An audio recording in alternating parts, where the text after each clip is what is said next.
Morning. Thank you, Tess, for that introduction. So everyone who's on the phone or calling in through this webinar, I appreciate you working with our challenging situation with COVID-19 and not having these meetings in public.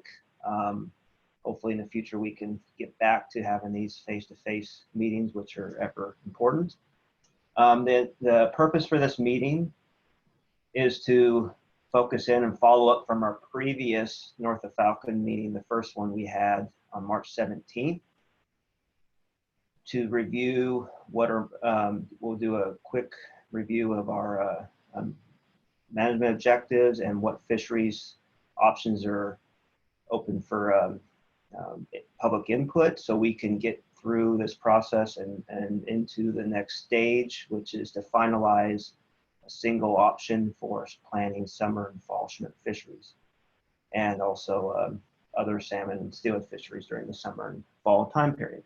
So that's the intent of this meeting. Raw Strategic, such as Tess, as you heard online, will help assist managing the public engagement on this in today's meeting. And we do have a website that has all the information out there with the WDFW North of Falcon website. It's provided in the agenda. I believe everyone is either visually following along or probably has a copy through an email that we sent out earlier this morning and through the Washington, Oregon Compact email distributions, as well as you can go to the website and find the handouts that we'll review. But I'd like to provide an opportunity for a few staff to introduce themselves on this call, so everyone is aware of who's here and will be engaging. So we'll start with Washington first, and then Oregon second. And so again, I'm Ryan Lothrop. I'm the Columbia River Fishery Manager and work for Washington Department of Fish and Wildlife. I'm Bill Twite, and I'm the lead for the Columbia River Management Unit.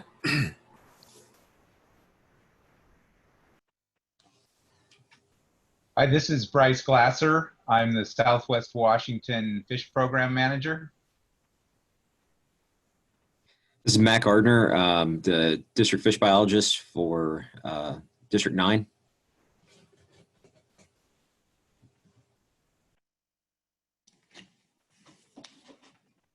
Hi, this is Lisa Harlan. I work with Washington Department of Fish and Wildlife and work with the observation and monitoring of commercial fisheries and with test fisheries.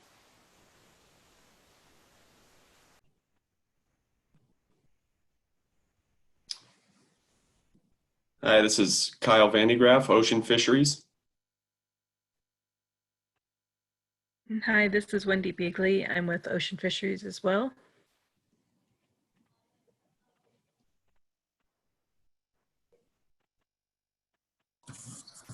Quentin Doherty, WDFW, Columbia River Management. This is Cindy LaFleur. I work in Region 5.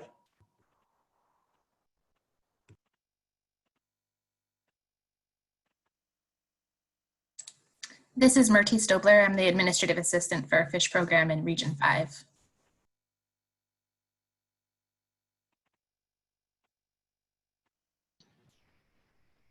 And not hearing him speak up, we also have Tim Sipple, who might have some audio challenges. Tim Sipple works for the Columbia River Management Unit as well. So why don't we switch over to Oregon staff?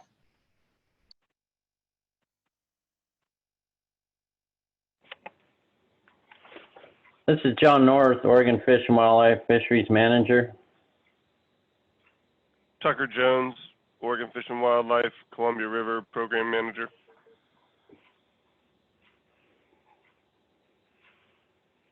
Chris Kern here, ODFW. I'm our Pacific Fishery Council salmon representative. This is Jeff Whistler, Assistant Columbia River Fisheries Manager with ODFW.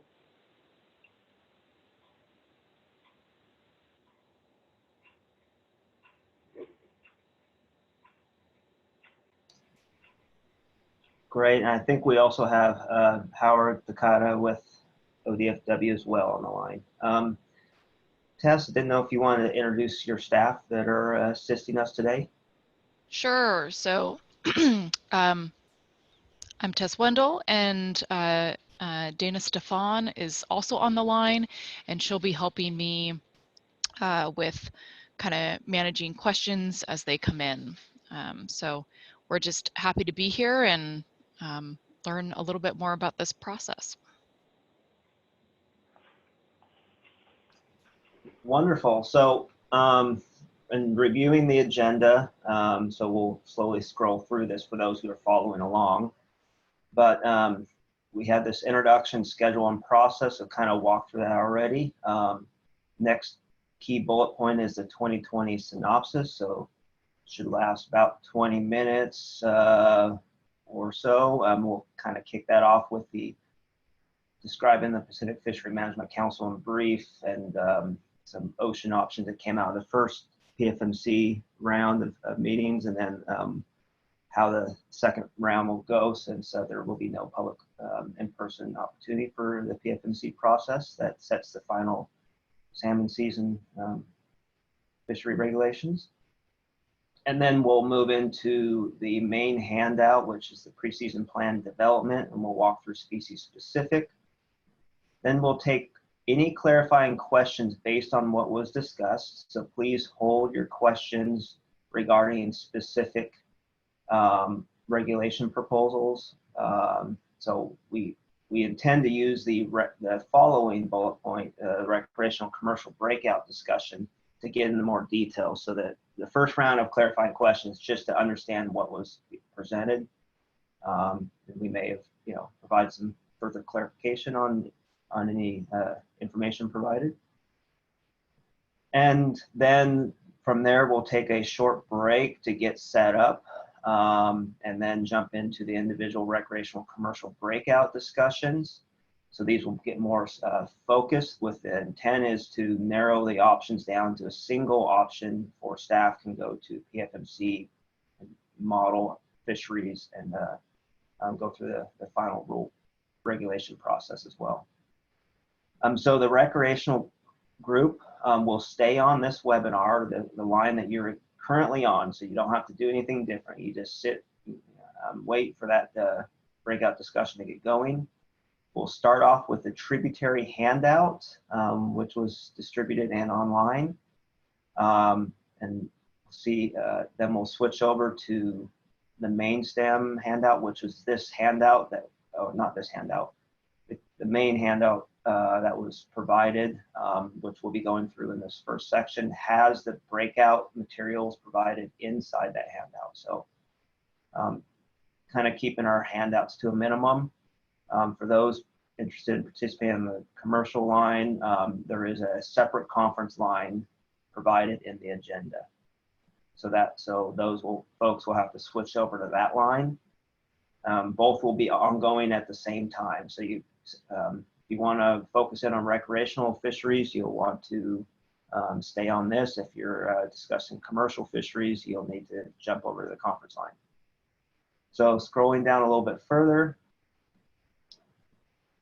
just reminders, well, Ross Strategic and Tess and staff will be helping management public engagement, but for those switching lines or just a reminder when making comments or asking questions on this webinar today, do be respectful of all others.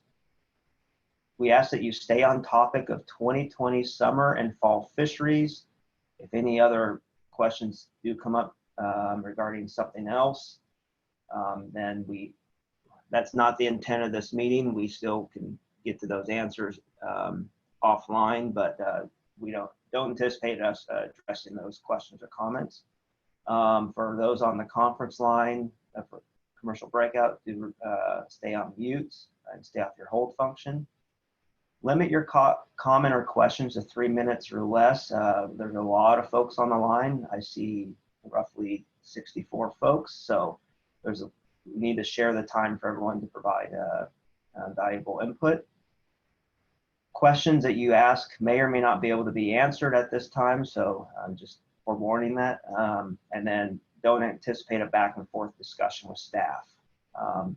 And then if you opt to not speak up and provide comments today, and or if you do, you still have the option to go to the WFW North of Falcon website and provide a comment there under the public comments section. So we ask that comments for today are provided as soon as humanly possible in the sense so staff can start planning what option to model moving into PFMC. So if you don't provide a comment today or right at this time, staff would prefer you to provide those comments earlier this week than later, because at some point we do have to pivot and move forward on one option. So try to provide your comment today versus waiting a week and a half to provide comment, because the PFMC process will actually be over at that time. So with that, I want to check in with staff regarding the agenda, if there's anything I missed or wanted to further clarify on.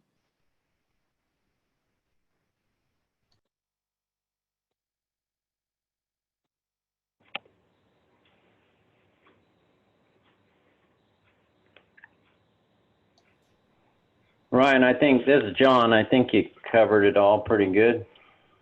Great, thank you. So moving forward, we'll jump right into the 2020 synopsis, which will lead off with the Pacific Fishery Management Council. Wendy, I believe you were going to kind of walk through this part of the agenda. Yeah, thanks, Ryan. Good morning, everybody. The 3 ocean fishery alternatives that were adopted by the council at their March meeting have been out for public comment since mid-March. We went through the alternatives for the area north of Cape Falcon at the March 17th meeting, so I won't walk through those again. But there are descriptions of those alternatives that are available, excuse me, on both the council website as well as both the WDFW and ODFW websites. So you can access those there and look through them. I will mention that the total allowable catches for the area north of Cape Falcon for both sport and commercial fisheries combined in those 2020 alternatives are 60,000 Chinook and 35,000 Coho in alternative 1, 45,000 Chinook and 25,000 Coho in alternative 2, and then alternative 3 has all non-treaty ocean fisheries closed north of Cape Falcon.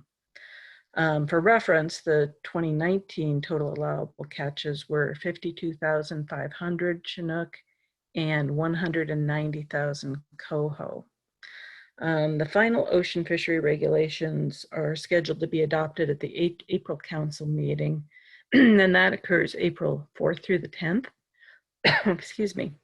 That meeting is going to be held by webinar as well, and information about listening to, excuse me, and participating in the council meeting as well as the advisory body meetings is available on the council's website. So I would encourage you visiting there. If you could bring up, Mertice, the next slide, perhaps on the screen. Thank you. And you'll see here on this slide how to join our state delegation meetings. Those will occur as usual for both Oregon and Washington, starting on Sunday, April 5th. And those typically occur at 7 in the morning. So you can follow these instructions on this slide. This was also included in your meeting packet. I believe it was emailed out to people to join those state delegation meetings each morning. And that's a good place to hear about everything that's gone on within the council if you're not available to listen to the council meeting. So I'd encourage you to join those if you're interested in following the progress of narrowing the ocean options down to one single package. So that really concludes everything that I had to say about the ocean fisheries, and I defer to Chris to see if you've got anything to add to that.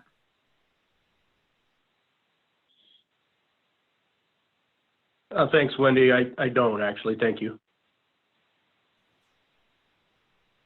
Thank you, Wendy and Chris. Just for the public's understanding that this actual handout was not provided in an email to the distribution groups, so not to confuse folks what line to call in on. However, this is being posted, or it may actually already be posted on WDFW's North of Falcon website. So this will stay up through the duration of the PFMC process. And this is also available on the council's website as well. Great. Thank you, Wendy. All right, Mertice, we'll move forward. Can you switch back to the agenda for a moment? So the next section, what we'll walk through is the preseason plan development, the main handout that was provided, and go through species-specific objectives. So John, I believe this is you.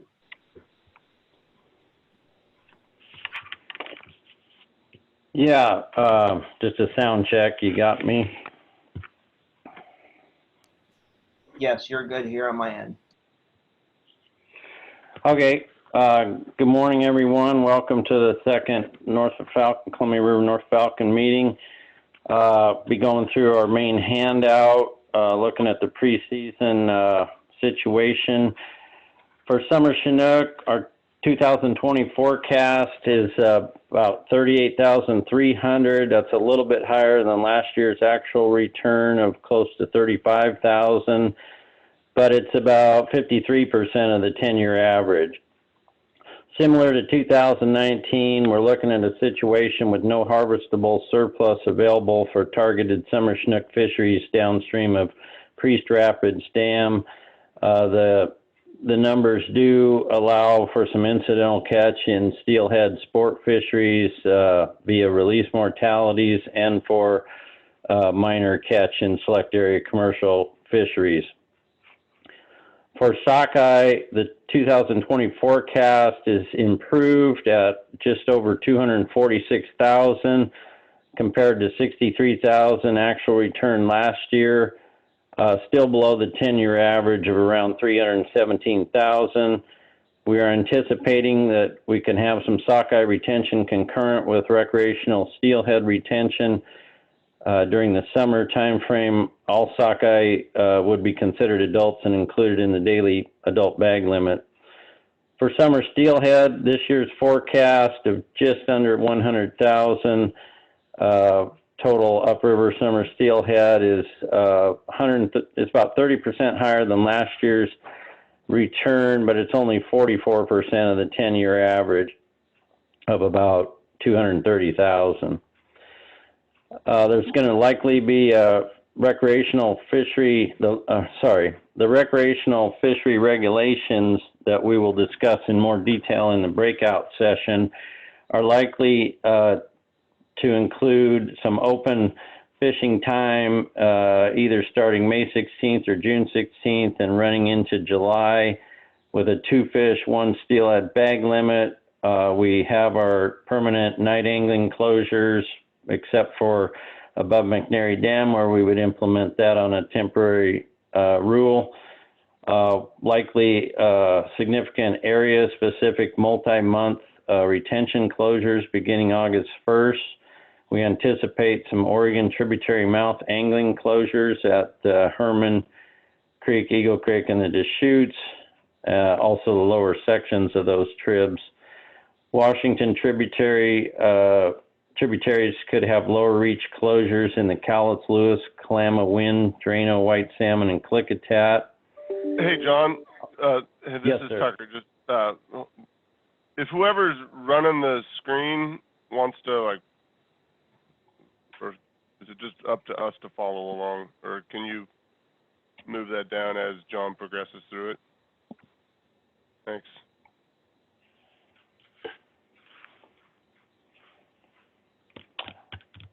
Okay, continuing on steelhead, we do anticipate or going to recommend salmonid angling be closed when Chinook retention is prohibited in specific areas.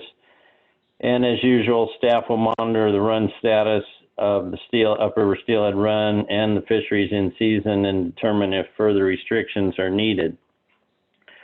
For fall Chinook, commission guidance for our lower river hatchery and upper Bright / Snake River wild fall Chinook The current guidance is for ESA impact sharing of the most constraining stock to be no more than 70% to recreational fisheries and no less than 30% to commercial fisheries. This year's forecast for the total fall Chinook run, this is pre-PFMC, is 431,000. That's about 15% higher than last year, but only about 59% of the 10-year average of about 732,000, which includes those big returns in 13 through 15. For our upriver bright, I think the pre-PFMC number is 232,300, and the Snake River Wild forecast is 10,900. Those forecasts would normally equate to an allowed non-treaty harvest rate of less than or equal to 15%. However, we're in a kind of an unusual situation where the forecast is not clearly high enough to eliminate the risk of the actual upriver bright return coming in below 200,000.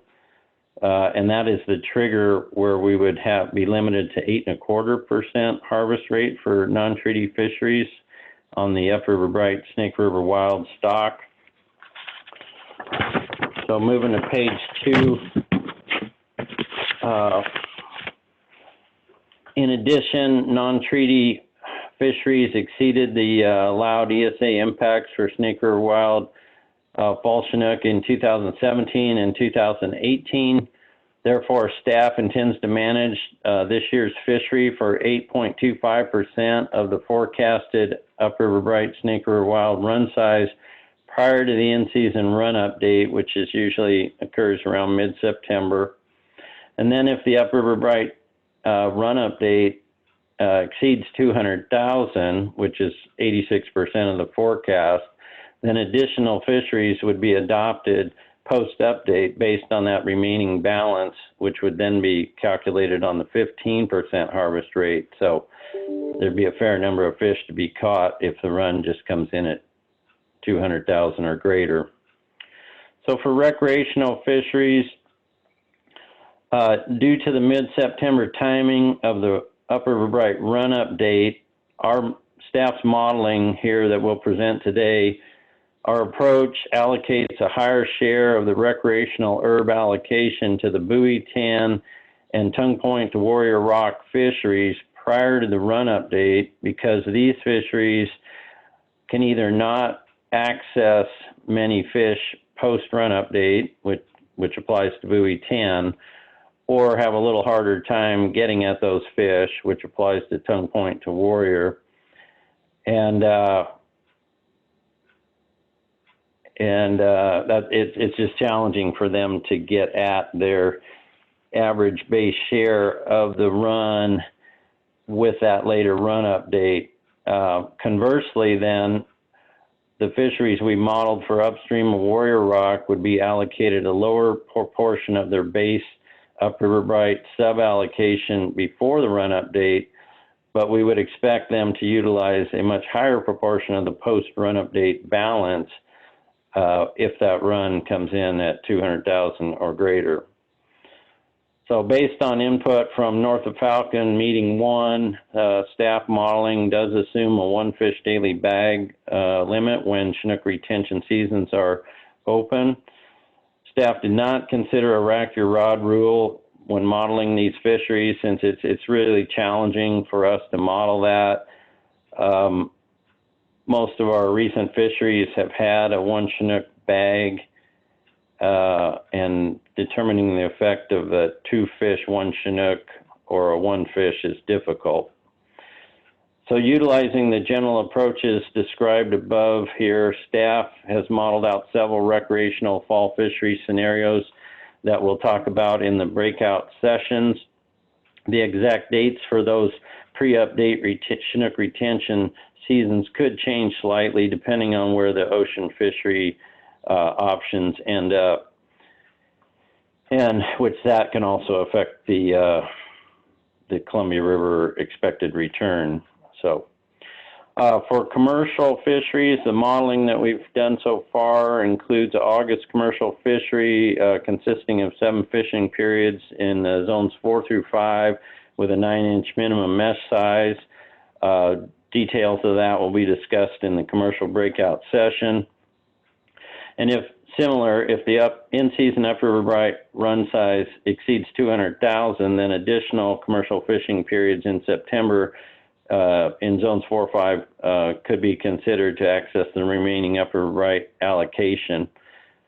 And considering the relatively low forecast for natural origin B-index steelhead, the below average fall Chinook and Coho forecast, staff is not currently considering alternative gear fisheries for 2020, similar to what we did in 2017 through 2019, in order for to maximize the commercial economics by providing full access to their upriver bright suballocation. So moving to page 3, for Coho, this year's forecast pre-PFMC is 181,000. That's a very low forecast. Last year's return was also low at around 211,000 actual return to the Columbia. The 10-year average is around 323,000. Right now, the projected 2020 exploitation rates are, let's see, assuming ocean option 1, we would be at a 15.6 ER on the lower Columbia natural compared to an 18% limit. And in river fisheries, just as an example, buoy 10 would be looking at an approximate ER of about 2.3%, the main stem sport 0.8%. Basically all the main stem commercial fisheries, including potential tanglenet, I think would be around 1%, and select area commercial fisheries at around 0.2%.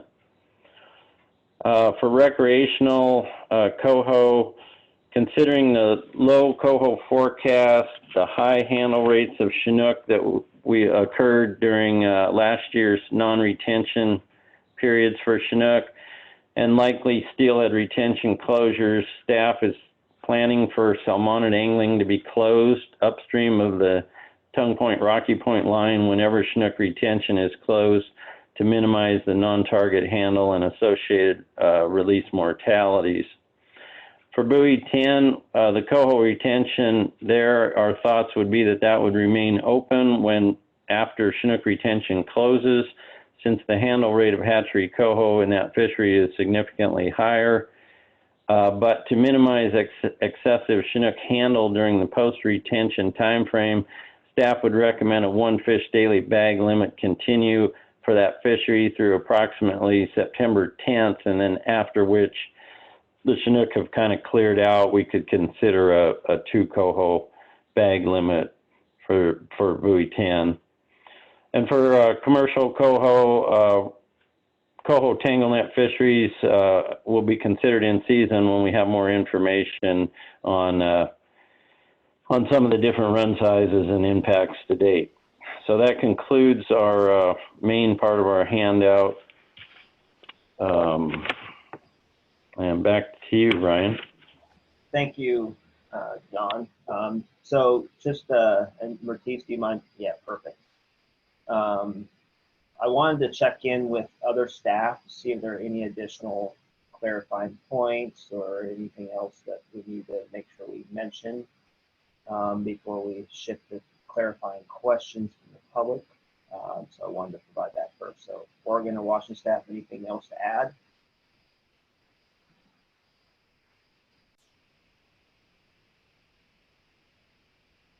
This is Bill.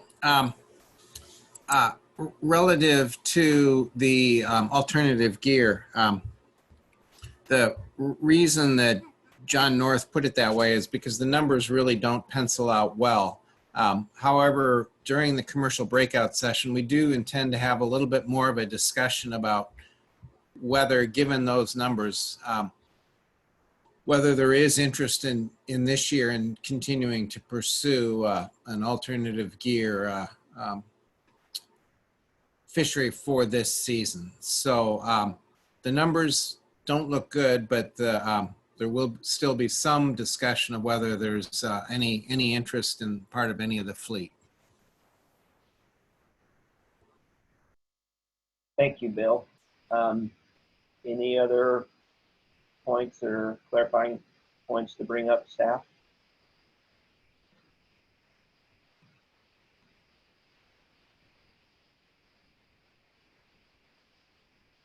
Okay, hearing none.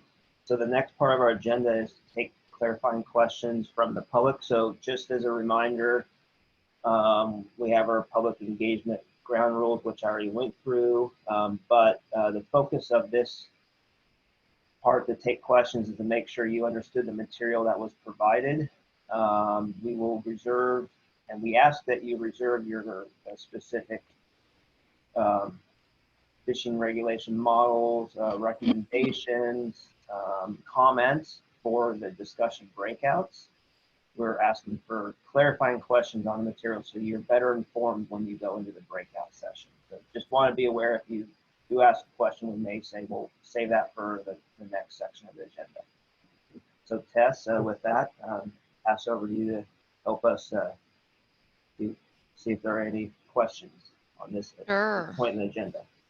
Sure. So for folks on the phone, again, if you've got a clarifying question, that's *9, and that'll allow me to see that you've got a hand raised, and I'll just read off the last 4 digits of your phone number, and we'll get you unmuted.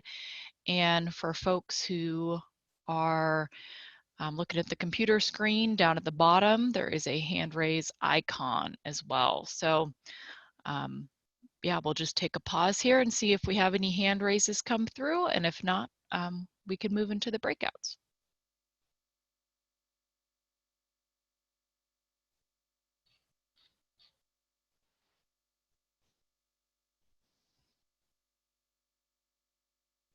Okay, great. I've got a few coming through. Let's start with David Moskowitz. Hi, this is David Moskowitz. I don't know if you can hear me or not. Yes, loud and clear. Okay, thank you very much. Dave Moskowitz with Conservation Angler. Just a couple of quick questions. Hoping that staff could just clarify. There was a mention of the night closure above McNary. Wondered if Washington, if there was a plan on night closures on Washington tributaries where night fishing has been allowed.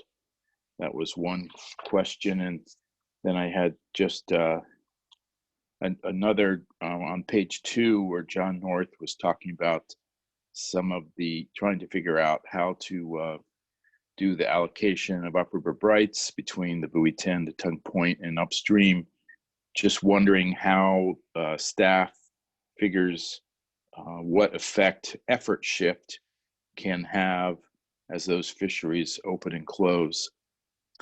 And then lastly, on page 3, a question just in dealing with the second bullet for the Coho seasons, wondering how that addresses the prior discussion during North of Falcon 1 about the impact of sorting encounters where people caught a lot of unmarked fish to be able to retain the marked fish, just how that gets worked out. I appreciate being able to ask the question. Thank you.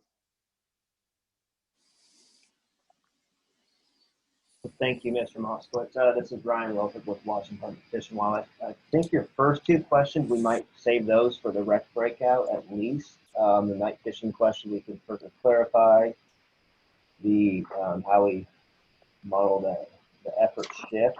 So the last question is more about the sorting, and that might be a good one for the rec breakout to address, but I have them written down. But I think to kind of reiterate what John went through,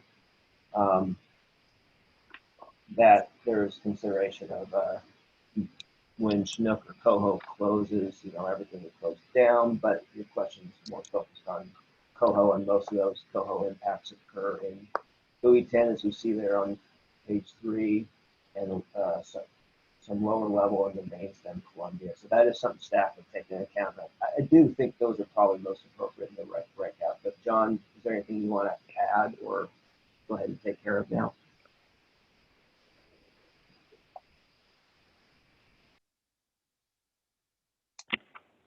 I guess the only thing I could add is in terms of effort shift, and we can talk about this more in the breakout session, but we utilized recent data, which, you know, some of those seasons, like particularly last year, incorporated effort shift. So by building off of those observed handle rates, basically we built in some effort shift assumptions into this year's modeling. However, when you get into different kinds of seasons, it affects things. But we'll talk about it more in breakout. Thank you, John. Yeah, so, and just to follow up, we do have your questions written down, and so we will address those at the breakout, Mr. Moskowitz. So thank you. Appreciate it. All right, I'm going to move on to our next question, which is, looks like we're coming from a phone number ending in 5429. Yeah, this is Robert Moxley, Columbia River Advisor. You guys got a, can you hear me? Copy? Yes. Okay, so basically, looking at the models and I guess the handouts, I just, I kind of wanted to point out a possible discrepancy on page 5. The models on page 4 and 3, I believe it is page 4, indicate that once Chinook impacts in Buoy 10 and Lower River are met, that salmon angling would be closed, which I think is great because of the low Coho numbers. But on page 5, it looks like in yellow that it says Coho only retention, and it's got a line going all the way to the middle of September. So I assume that it's, you know, based off the materials that salmon angling will close once Chinook impacts are met, and that's what the handouts are meant to suggest. Is that correct?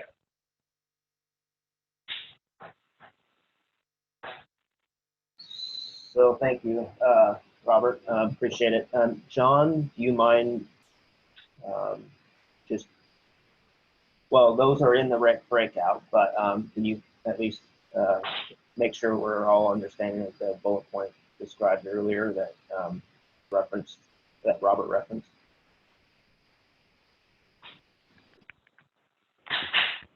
Yeah, we'll go into that in the breakout, but it assumes that Buoy 10 would remain open because there's enough hatchery Coho there. There will be Chinook handle, and that's something we can talk about in the breakout. More catching release. Great, thank you. All right, we're going to move to Robert Sudar. Thanks a lot, Robert Sudar, Commercial Advisor on the Columbia. At the top of page 2, you talked about us going over our ESA impacts in 17 and 18. And do you know what the sport rec sharing in those 2 years were?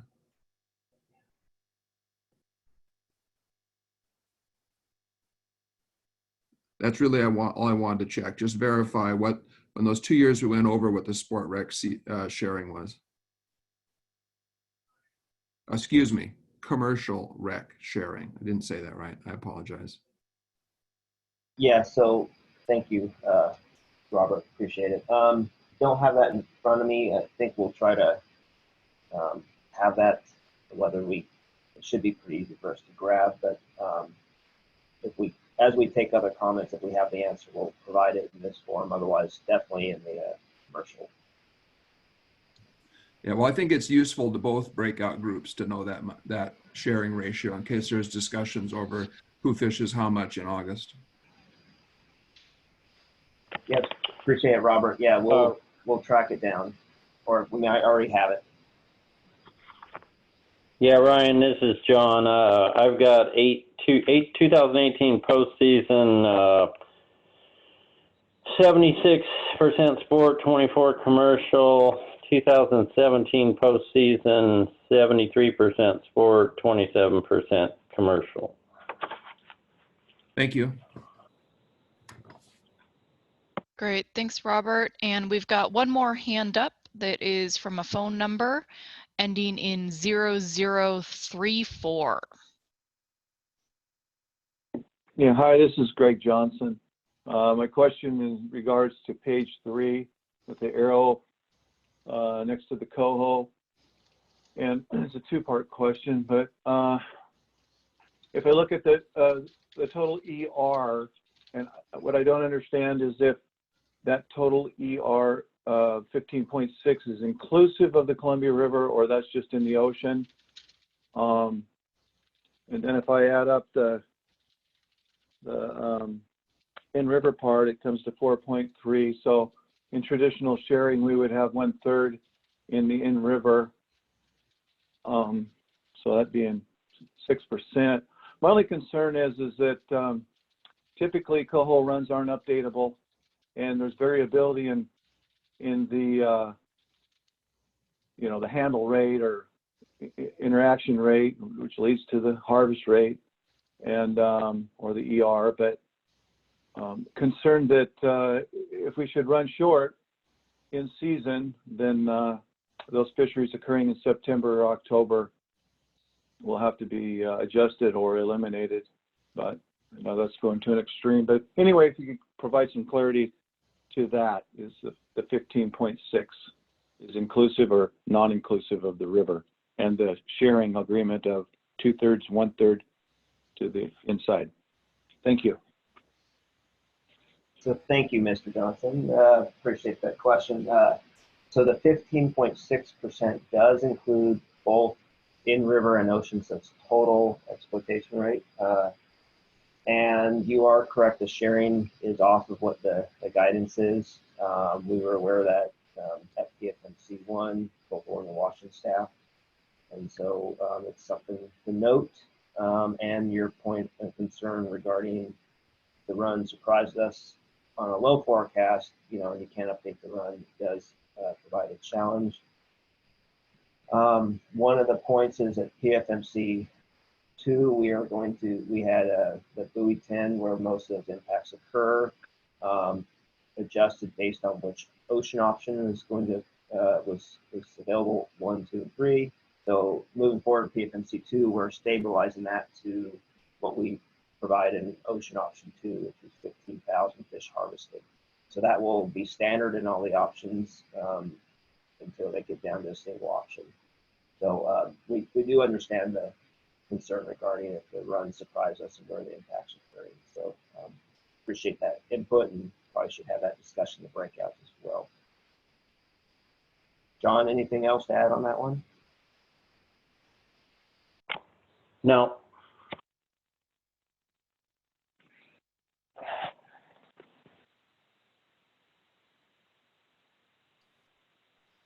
All right, I saw a flutter of a hand from Liz Hamilton for a second, but I think that may have just been testing out the feature. But other than that, I'm not seeing any more hand raises at this time. So we can pause for a second if there's one last question before moving into our breakouts.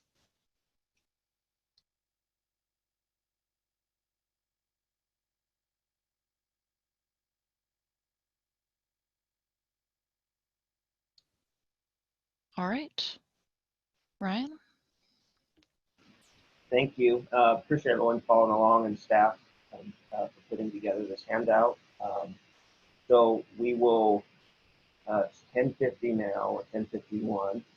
So we will engage, we'll start up the recreational and commercial breakouts at 11 o'clock. So give everyone 10 minutes to take their health break, call in, get set up. So 11 o'clock is when we'll get started. So we will go on mute and silence, assuming that's correct. That's on the Zoom webinar. And again, the commercial breakout line is listed on the screen here. It's a single phone number and PIN number. And folks interested in recreational breakout, we are just hanging out. I'm grabbing a cup of coffee now and looking forward to the discussion. Thank you. Thank you, everyone. Catch you all in 10 minutes. And Bill, did you have a question? Monroe Jr.? Yeah, is this working? Yes, I can hear you. And I saw that you had your hand raised. I do have one question for staff and basically actually to you also, Tess. How are we going to differentiate if commercials stay on board on the recreational side, or how's that going to be? I mean, does it really matter? I don't care either way. I just want to make sure that either they're going to have input on our side, or that we're going to have input on their side if we don't control the calls, or how's this going to work? I just wanted to ask. So, Bill, yes, great question. These are public meetings, so people can participate at any. Oh yeah, completely. By our intention was to have staff is dividing up, so that would mean the public eventually has to choose which one to jump on, and that way they can engage on and follow along on one. So that's the plan. We're just splitting up, having them at the same time, and they are open public meetings as well. So that's all we can speak to it. Yep, completely acceptable. Thanks for the answer. We'll hang up. And one follow-up is we do have the ground rules, so everyone we will adhere to those as we move forward at the time too. Great. Thanks, Ryan. Yep, no problem. Thanks, Tess, as well.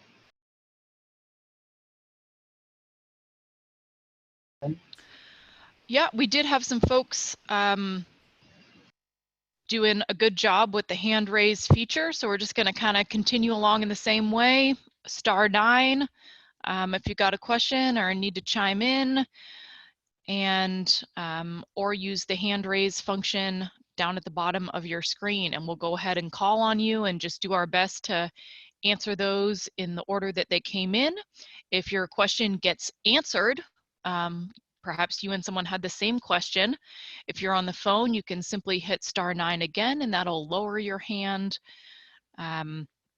Or we can just lower it for you when we call on you.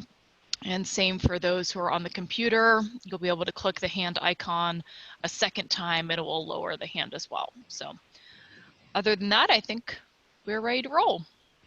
Great, thank you, Tess. So, so looking at this section's recreational breakout discussion, we have really two sections. There's a tributary handout, and then there's the main handout that we already started going through.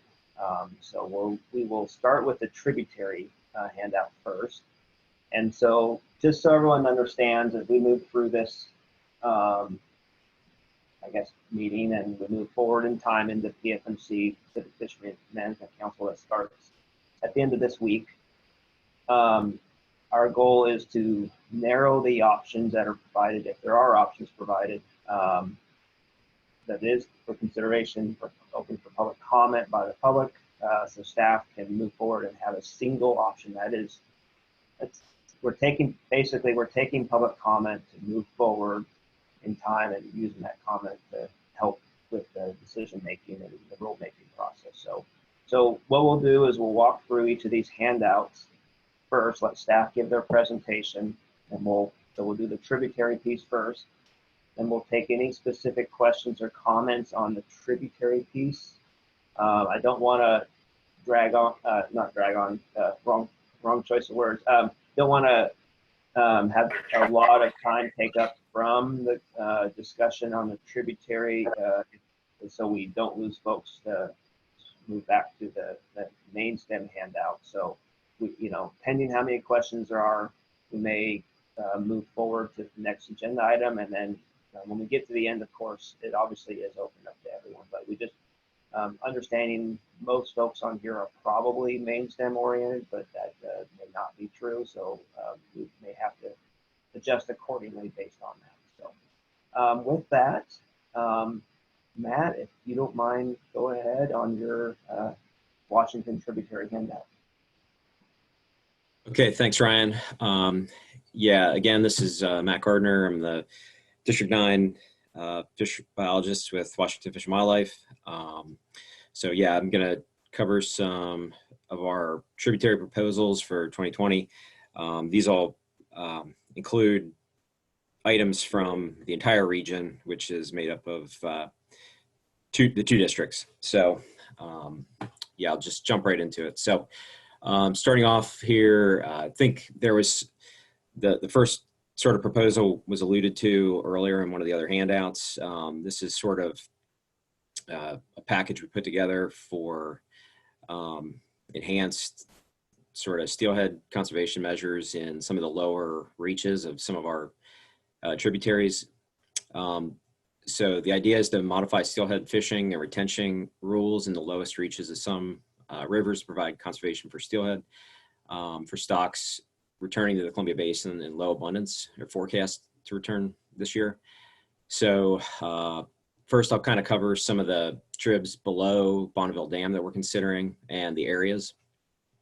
So in the Cowlitz River, this would affect the area downstream of Lexington Drive, Sparks Road Bridge, the Klamath River, and this would be the area downstream of the railroad bridge below I-5, and in the Lewis River, in the waters downstream of the confluence with the East Fork. Some of the conservation strategies we're proposing are a night closure for salmon and steelhead fishing, and that would take effect from July 1 through September 30. During the months of July and September, steelhead daily limit would be 1 fish, and in August there would be a full closure of steelhead fishing. Moving on to the second item there, this part will cover tributaries above Bonneville Dam, and in those areas, so the areas affected would be the Wind River, and this is waters downstream of Shepherd Falls, and that would include the area outside of the Highway 14 bridge. The entirety of Drano Lake, fishing area that's defined in the pamphlet, the White Salmon River, this is downstream of the County Road Bridge and to the mouth, and then also the Klickitat River in the area between the mouth and the Fisher Hill Bridge. In this area, we are looking at proposing a full night closure for salmon and steelhead from July 1st through the 31st of October, and a closure on steelhead fishing from July 1st through October 31st. So there's two items would cover the same time frame. Okay, gonna go move into some of our more tributary specific proposals that we're looking at, and this will kind of move upriver, starting in the western part of the region with the Grays River. So first item there is to open retention of hatchery coho in the main stem of West Fork Grays. The reason we're looking at this is that the hatchery coho program for the Grays River was transitioned to the Allowable River, and broodstock collections no longer occurring at the Grays River hatchery. Opening retention in this area would provide anglers with opportunity to harvest out of basin salmon and potentially reduce interactions between hatchery and natural origin fish in spawning areas of the Grays River. Second item that we're also proposing for this system is to open hatchery salmon and game fish retention from August 1st through the end of December in the area between the Highway 4 bridge and the mouth of the South Fork Grays. The justification for this is to provide concurrency and rules between the two adjacent areas, basically below the bridge and in the area upstream of the South Fork. Okay, moving on to the Allowable River. The first proposal is to open hatchery coho retention, and this would be in the area above the Beaver Creek Road Bridge, and potentially with 1 or 2 adult daily limits. Or we could maintain the current closure and monitor hatchery returns in season. And that's what we had in the pamphlet for last year. The reason for this would be to open coho retention. This area would provide anglers with fishing opportunity while still allowing us to achieve broodstock goals at Beaver Creek Hatchery and continue to sort of evaluate harvest opportunity that's available in the lower river. As it kind of alluded to in the previous item from the Grays, this is sort of a new program. We're still getting information on return to the hatchery. So the second item would be to modify the hatchery salmon harvest rules in the allotment to include ventral fin clip or retention of Chinook with ventral fin clips. This would also provide additional opportunity for anglers to harvest Chinook straying from out of basin releases. I'm gonna jump over to the Cowlitz River. So the salmon rule we're proposing there is to modify the adult salmon daily limit to 2 hatchery coho. In addition to that, release of all other adult salmon will be required during the season. The reason for this, the fall Chinook escapement goal has not been met during the last 2 years. Closing Chinook retention and implementing a conservative coho limit would allow for enough escapement to achieve hatchery broodstock collection goals.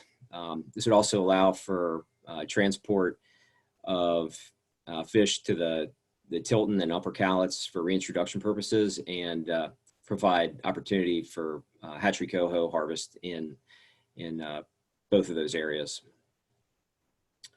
Moving on to the Tilton River, this is sort of this rule is a really minor change to account for a new release site for fish being reintroduced. So the rule would modify the closed waters definition to read within posted closed water signs around the adult fish release sites. Basically, it just pluralizes sites because there's now 2 rather than 1 that we had before. So just sort of clears up a technicality there. Moving on to the Toutle and Green Rivers, the rule proposing is to modify the adult salmon daily limit to 1 hatchery Chinook or hatchery coho. The reason for this is for the rules provides a conservative management approach that balances angling opportunity with the hatchery broodstock needs there. If necessary, we could provide timely in-season management can be done with coordination with our hatchery and weir staff if modification was needed. For the Lewis River, we are proposing to modify the adult salmon daily limit to 2 Chinook or hatchery coho through mid-October, then implement coho closure beginning in mid-October. The alternative could be for potentially a full season coho closure. The reason being escapement forecasts is appropriate to allow harvest opportunity for early coho and still achieve hatchery escapement goals for our USV Oregon obligations and also allow coho transport to the upper Lewis Basin for reintroduction.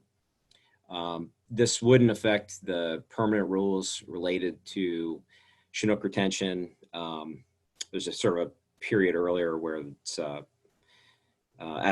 adipose clipped fish and then transitions to any Chinook later in the year. So those rules wouldn't be affected, just the limits for coho mainly. Moving on to the Kalama River. So this rule is the proposal is to modify the adult coho limit to 2 hatchery fish. Currently it's 3, but this would just bring it down 1. And the alternative would be to maintain the current rule and manage it in season, which as noted is currently at 3 salmon in any combination. So the reason for this is to align the fishery rules with preseason forecasts, what we're expecting for sport harvest, and also to achieve hatchery broodstock needs. Next proposal, we kind of we're taking input is the Camas Slough. So the proposal would be to align the salmon seasons and rules with those for the adjacent waters for the main stem Columbia River. And also to the area for Camas Slough and the river mouth definitions for the Washougal River wouldn't change with the proposal. And the reason we're considering this is to provide consistency with adjacent waters, provide some simplification around the rules for this area, and also I think it clarifies sort of the catch reporting requirements and makes that a little bit easier when areas of the Columbia are potentially closed under the current rule. The next rule is for the Washougal River. First one is to modify the adult salmon daily limit to 1 hatchery Chinook or hatchery Coho from August 1st through December 31st. This rule provides sort of a conservative management approach that balances angling opportunity with hatchery broodstock needs. Again, if necessary, in either direction for additional harvest or additional protection, we can make timely in-season management decisions through coordination with weir staff and hatchery staff on those as well.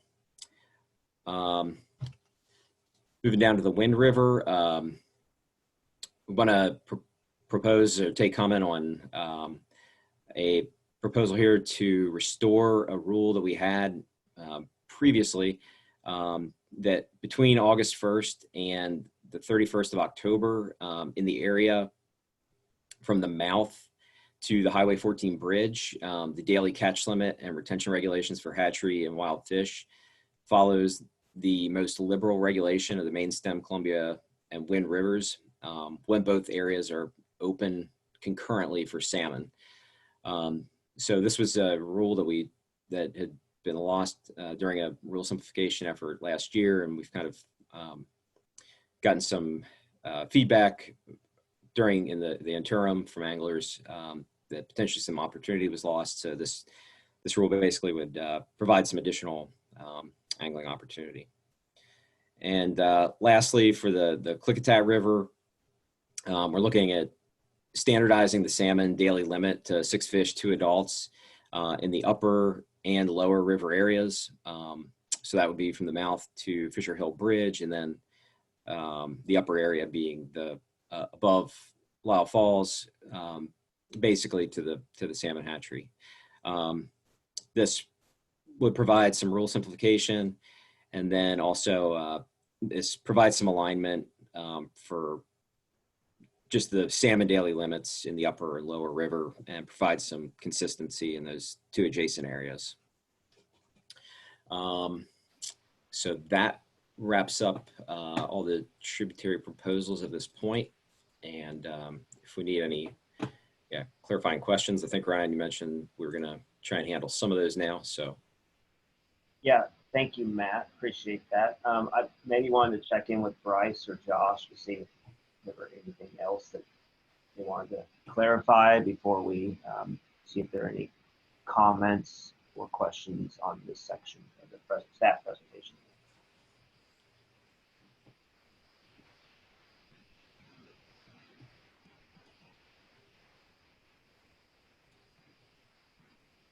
All right, hearing none. Tess, I think we can take a few questions or comments. I will, Mr. Moskowitz, I know that your question does kind of straddle both main stem and tributary regarding night fishing closure for steelhead. So I do acknowledge that part of what your question was in the previous section of the agenda. So just let you know we haven't lost that question yet. So anyways, Tess, that's where I'm at, ready for a few questions. Sure. I'm on the lookout for hands, so throw them up. Again, that's *9 if you're on the phone, or look for that little hand raise button down at the bottom. And I see Greg King. Greg? Greg King here. I'd like to know some are on steelhead numbers for the lower Columbia, Cowlitz, Kalama Lewis, Washougal. Does anybody have those? Do you have those, Bryce?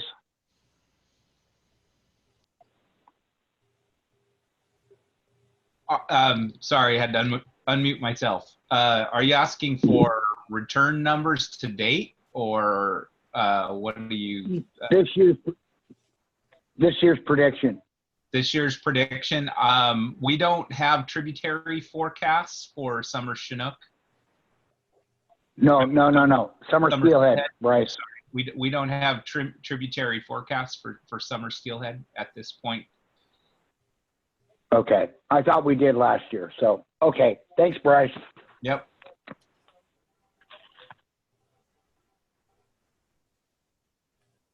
All right. Anybody else?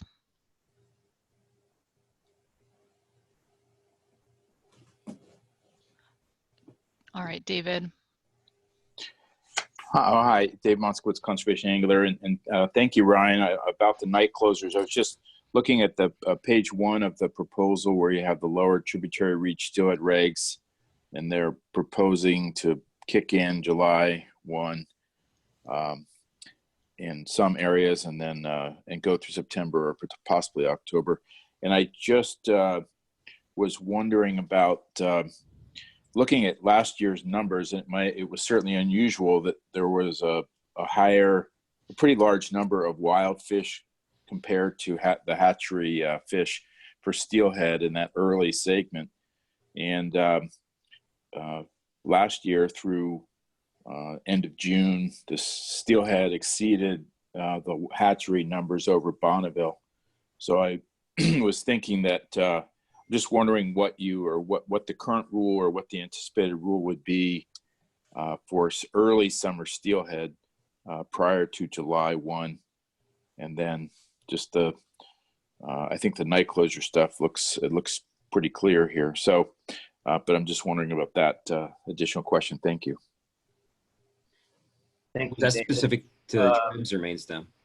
So yeah, I was actually going to ask the same question, Matt. So David, I don't know if you're still unmuted or not, but your question prior to July, are you asking what the steelhead regs are in the tributaries? Is that the question?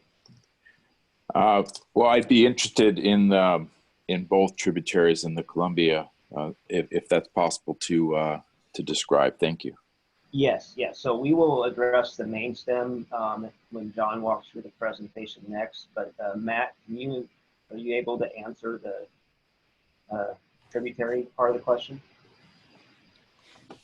Yeah, some places they vary. I mean, we have 3 fish some earlier in the year, and we kind of wound things down toward that July timeframe. Specifically, I'd have to look if it's in regard to these 3 right here. I could just give it a look and kind of get back to you and later in the question and answer exactly how that goes. But yeah, I believe it's 2 or 3 depending on the trib.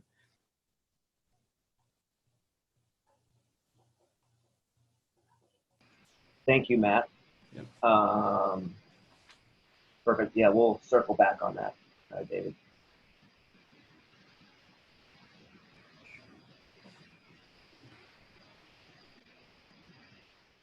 So Tess, if we don't see any more hands, we can move forward, and I guess just don't forget you're able to ask tributary questions later on too. So this isn't the last opportunity to provide comment. Tess?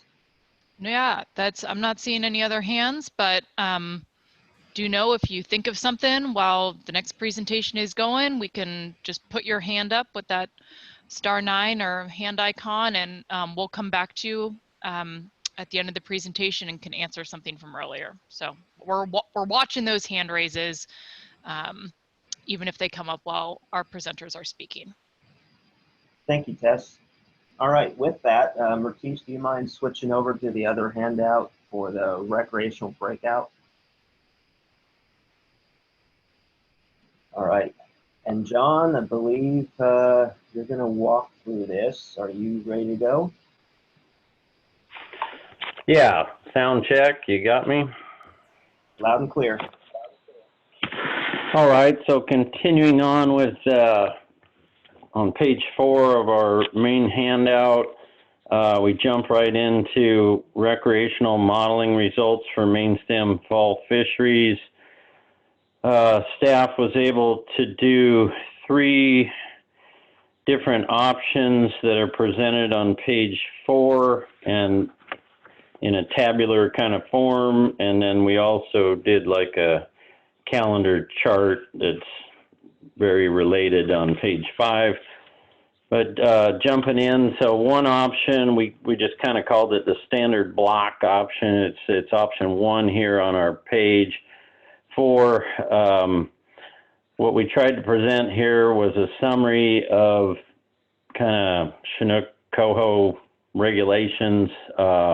We didn't incorporate all the steelhead stuff into this chart. It's just too complicated. So for buoy 10, under the standard block option 1, we'd be, our modeling says that we could do Chinook retention that would be August 1 through August 23rd, 23 days. I think last year it was August 1 through 20th. And also in the pre-updates, yeah, I'll stick with the pre-update and work through the different fishery sections. So for tongue point to Warrior, we could have fish for Chinook retention open from August 1 through September 1 for 32 days. I think last year that modeled out to fishery was open through August 27th, so a few more days there. From Warrior Rock to Bonneville, what we have here, based on that approach that we described, where buoy 10 and tongue point would be weighted a little bit up front pre-update, then to make up for that, we have to shave some elsewhere. So for Warrior Rock to Bonneville, we have a Chinook retention of August 1 through September 3rd, 34 days. Last year, I think it was scheduled to go through the 8th, and it ended up closing on or after the 5th, I can't recall. And then for Zone 6, pools plus McNary up to 395. Chinook retention would be open August 1 through September 9th, 39 days.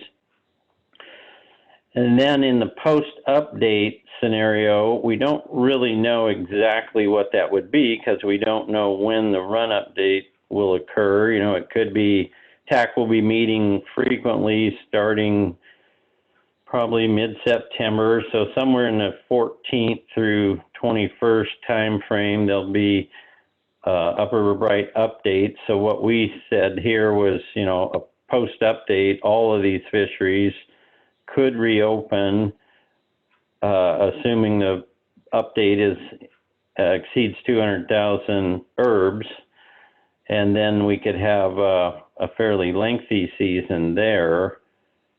But buoy 10 wouldn't benefit much from that because the Chinook have passed on, and then those fisheries further upstream would benefit from that post-update fishery. So for a daily bag, we assumed a one fish total for all areas pre-update, and then post-update would be to be determined based on, you know, where we are with the actual run and how many fish we have left and all those things from the early part of the season. Our assumption here is for all fisheries other than buoy 10 that salmonid angling would be closed when Chinook retention is closed because there's just not that many other target fish in those areas. Related to Mr. Moxley's question, we did assume though under this option that Coho at buoy 10 would remain open. We have incorporated the expected Chinook handle and mortalities into the buoy 10 Upper River Bright burn, so that is in there. And we did that just because the number of hatchery coho and you know, the number of target fish there being hatchery coho is still pretty, even on a low run, is much higher than the other areas. So that's something we can discuss. Our take on this option is that the pros are that it provides the most Chinook retention days prior to the update, and it's likely our most accurate model. on our cons, this kind of approach does allow for effort shift to follow the Chinook abundance upstream due to the staggered closures, and we did, see a fair bit of that last year. Although the differential might not be quite as much as we had last year between Tongue Point to Warrior and Warrior to Bond, and then Bond to Zone 6. Under option 2, we tried a delayed start option, and that basically the fisheries wouldn't open until August 16th. What that does, it mostly has the biggest effect at buoy 10 because there's actually some fish caught those first 2 weeks of August. So if you sacrifice those, you could get another 4 days on the end of buoy 10. As you move upstream, it doesn't make much difference because there isn't that much fish caught before August 16th. So there, you really don't see any change in the Tongue Point to Bonneville section because you just haven't saved that many fish.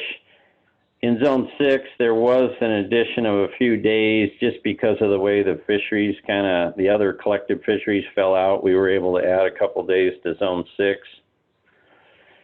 All other regulations I previously mentioned under option 1 would be in effect. Other than that, Coho at buoy 10 would not open until August 16th. We didn't model in Chinook handle. We just assumed buoy 10 wouldn't open at all until the 16th in option 2 here. So our pros on this approach is in August 1, the first 2 weeks of August being closed at buoy 10 does protect SABs, Selectary Bright, and LRH fish. If that was something to be considered, those fish have a high handle harvest rate during that time frame, and our SAB run is basically, we have less fish coming in than we even need for brood stock, so we're under escape right out of the gate.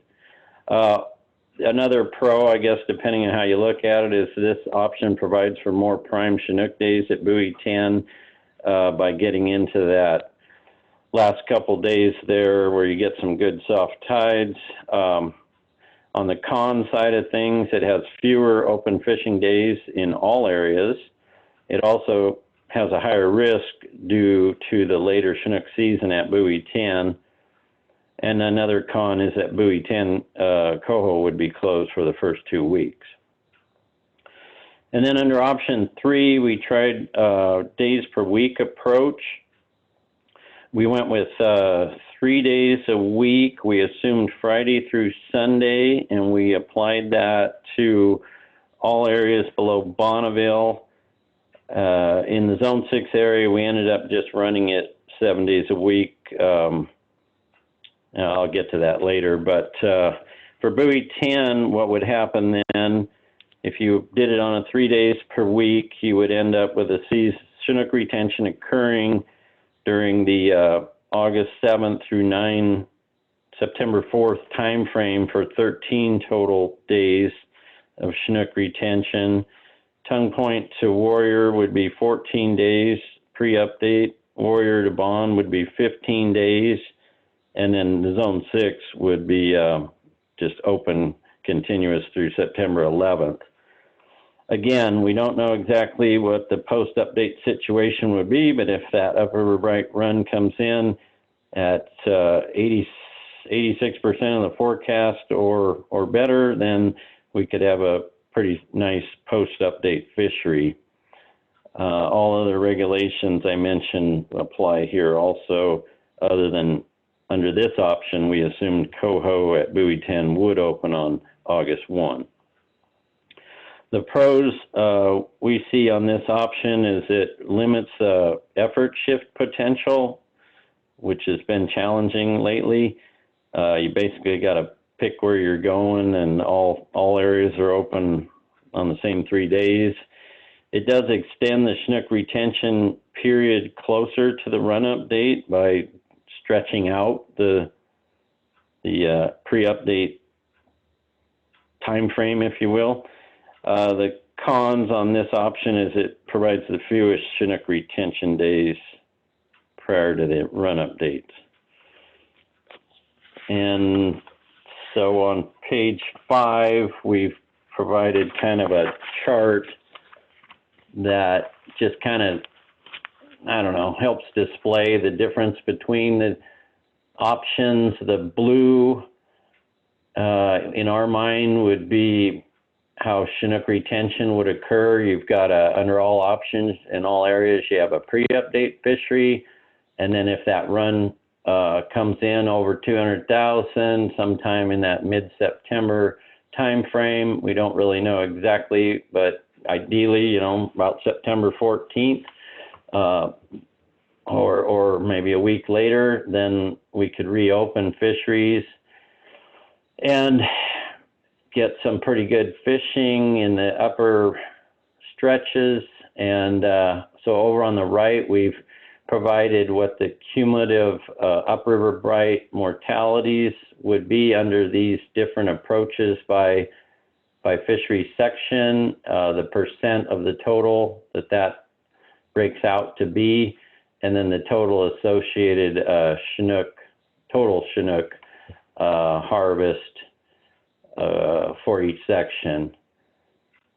And so you can kind of see there's not all of these are modeled to try and get to the same upriver bright burn pre-update. Well,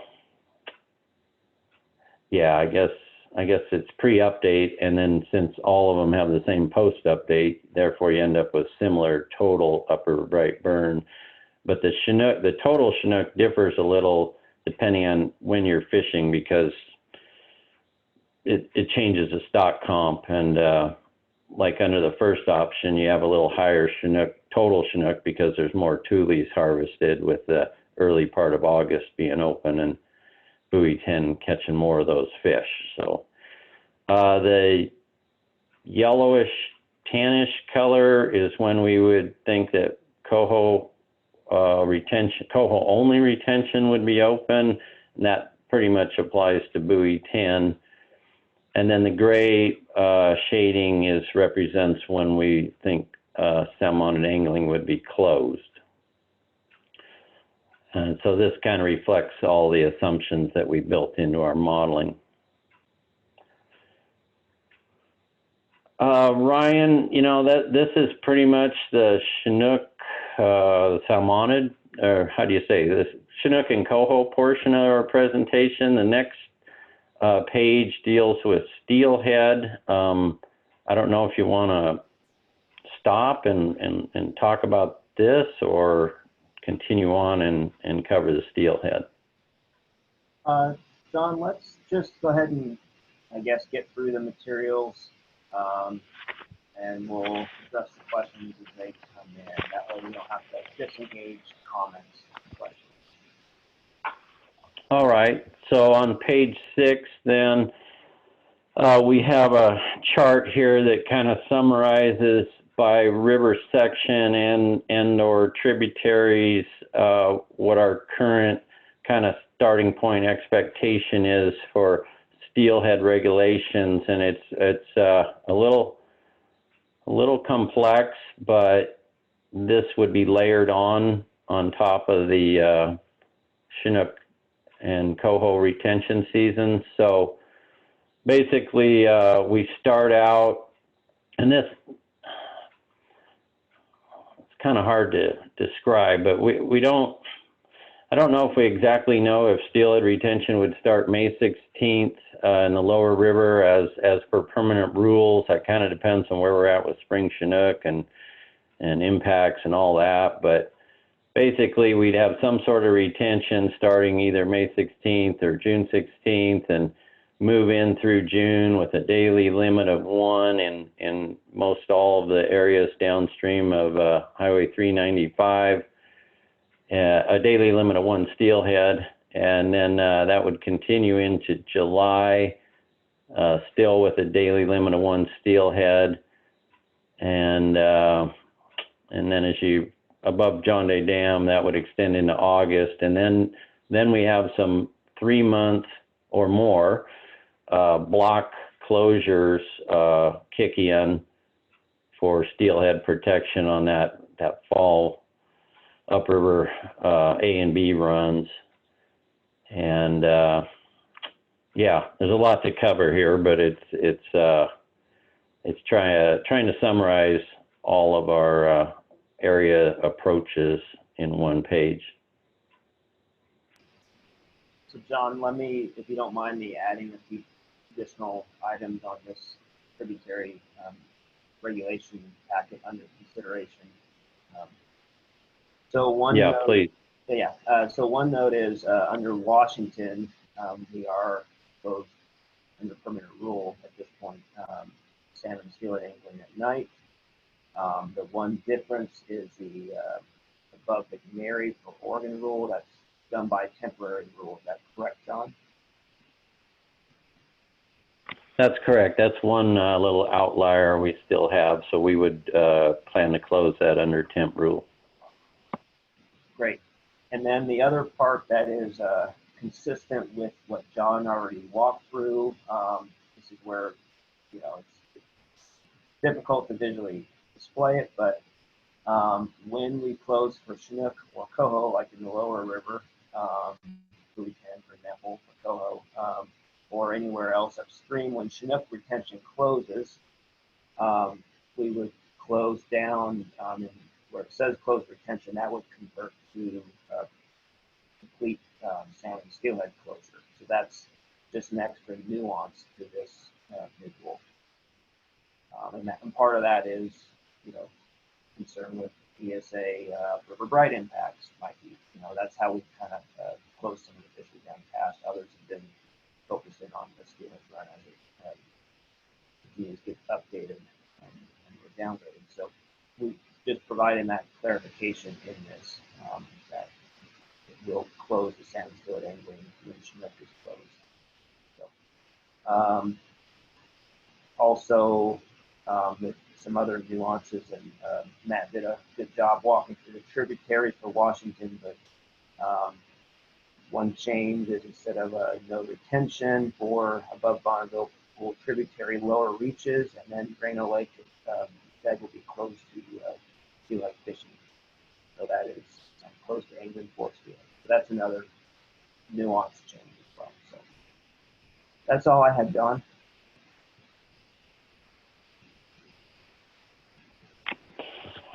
Yeah, I think we're close to opening it up for discussion, I believe. Great. Thank you, John. So I wanted to check in with other staff regarding this section of the handout, if there's anything else staff wanted to clarify or point out.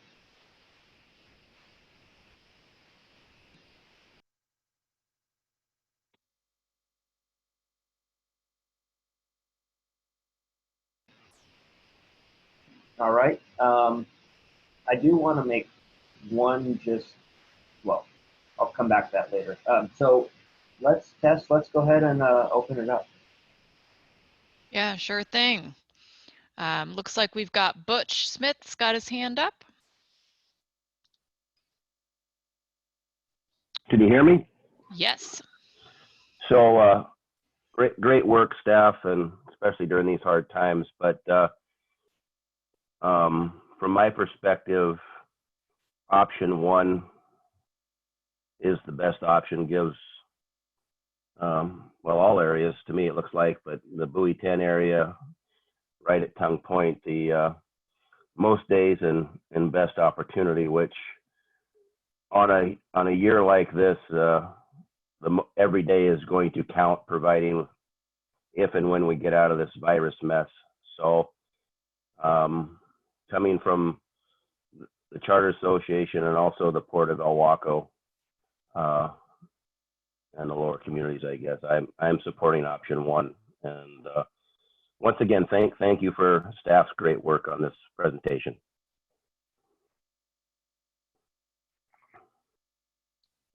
Great, thanks, Butch. Bill Monroe Jr., I see your hand raised. Hello, can you hear me?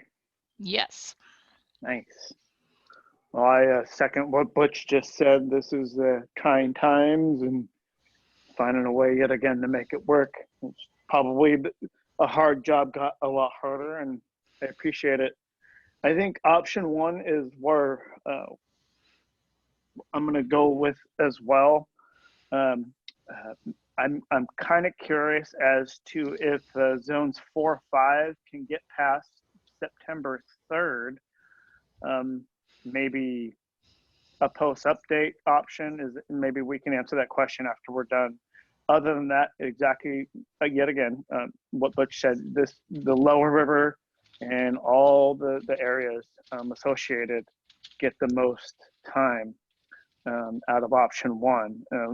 Last year, zone 6 really kind of had a year. This year I don't see it as much up there as I do down here. I'd like to see option one and maybe some more time in zone 4 and 5. That's all I got for now. I appreciate you guys hanging in there through all this. Thanks, Bill. And we have anybody else? We've got, oh, there's Randy.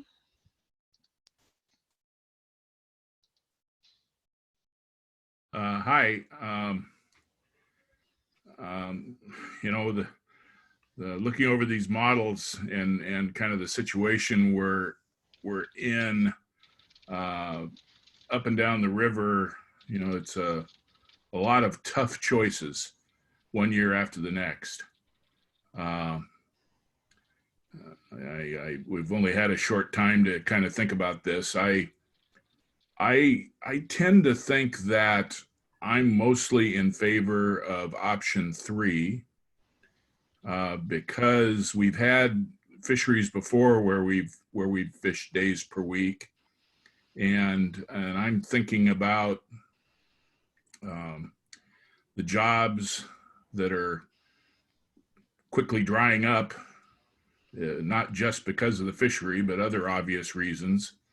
And, you know, as we get into that fall time of the year, these days per week fisheries kind of tend to create openers as we approach each, if it's a Friday, Saturday, and Sunday day per week situation, every Friday is an opener of the fishery, gives anglers a chance to regroup and decide what part of the river they might want to be on. It does to some extent spread out the pressure, which is a good thing. Although, like any opener on Friday, I'm assuming the boat ramps are going to be the most crowded, but it could certainly spread out that pressure. It takes us into the later into the season towards Labor Day, which has kind of always been what the recreational fishery was looking for, especially in the fall. That Labor Day weekend at Buoy 10 is the target. We've always kind of used our tools in the tool bag to achieve that target. And as we move up the river, you know, it is a little bit frustrating. We'd certainly like to see more days later into the season. However, if the run does materialize and the staff and TAC gives staff that low end of the range type number, so staff is confident that it looks like the run is going to materialize, then staff could, you know, if it closed up in zone 4 and 5 on the 3rd or 4th, I can't remember what day that was. I'm not looking at it. And it closed on a Sunday, by the following Friday, they could significantly improve the opportunity in zone 4 and 5. One of the questions I have, if there was a days per week fishery, Friday, Saturday, and Sunday, would Monday through Thursday be up in zone 4 and 5 the days that the gill netters would be utilizing to try and keep fleets off of each other. So for all those reasons, I'm inclined to think option 3. And again, it seems like I end all these opportunities to speak to staff by saying I hope in the near future we'll be looking at more fish and have easier decisions to make. So thank you for the time. Thank you, Randy. Appreciate it. Don't know if we have the well. I think part of what we're getting from the commercial breakout are, their proposal for their fishery, and so we'll see if we can provide that if we have some insight on the day's or the day's fishing. But that fishery does occur at night, so there is at least that area as well. But I appreciate your input and the questions, and it's very helpful. Thank you. All right, it looks like I've got Matt Chandler with his hand up. Can you hear me? Yes. Hey, Matt Chandler with Get Hook Northwest Guide Service. Thank you again for everything you guys are doing. And I know it's a tough deal to, try to get these seasons together. So as a fishing guide, obviously, more days, the better later into the season. Clients have, days booked down, near the, on the Columbia, near Portland and all that, and 4 and 5. And it's, I guess it'd be nice to see a little bit more time in area 6 or in zone 6. If we get the closures early in early September, to be able to, then push them up into zone 6. I know we had at least until maybe the 26th last year in September, above Bonneville. So obviously I'm in support of option 1, but would be nice to see some days, further into September, and instead of people saying, oh, it's it's closed, we're not going to be able to fish until maybe the 3rd, and then them just canceling, wanting to come fishing at all. Obviously don't want to just be completely guide oriented, but just thinking of further fishing into the fall. So Matt, thank you for that comment, and it's helpful just to provide a little clarity for understanding that under all these options, zone 6 and anywhere to Bonneville also, for upriver run-up, they would see the largest benefit of providing additional access to those fish for retention. So all those from that perspective, from run-up, they'd all be essentially treated the same. Just checking, John, is that an active trail?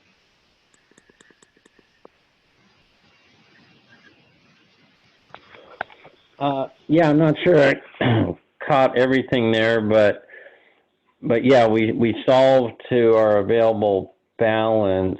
So, I mean, if there was an interest in more days later in zone 4, 5, or 6, then something would have to get reduced. Just wanted to make that clear. Thank you, John. All right. Do we have any other hands? Again, for those who are on the phone, that's *9. And while we wait, or I see hands going up, but wanted to check in, Matt Gardner, if you have an answer yet for the tributary summer steelhead regulations that Mr. Moskowitz asked earlier. Yeah, so can you hear me all right, Ryan? Everybody else? Okay. Yeah, so it looked like in below Bonneville in the areas we were proposing, Cowlitz, Kalama, and Lewis through June, those are 3 steelhead limit, and also above Bonneville, the Klickitat River is as well through June. And then in the Wind River, Drano, and the White Salmon River, we have a combined salmon and steelhead adult limit, and that's a 2 fish limit through June. Thank you, Matt. All right, Tess, go ahead. Sure. We've got a phone number ending in 6635. Yeah, hi, this is Tim Schoonover. Hi, Tim. We can hear you. Oh, great. Going to Zone 3, did you guys model Sunday through Thursday? Laying off the 2 busy days of Friday and Saturday, would that get us through Sunday and Thursday, and so in turn get us more days, same number of fish?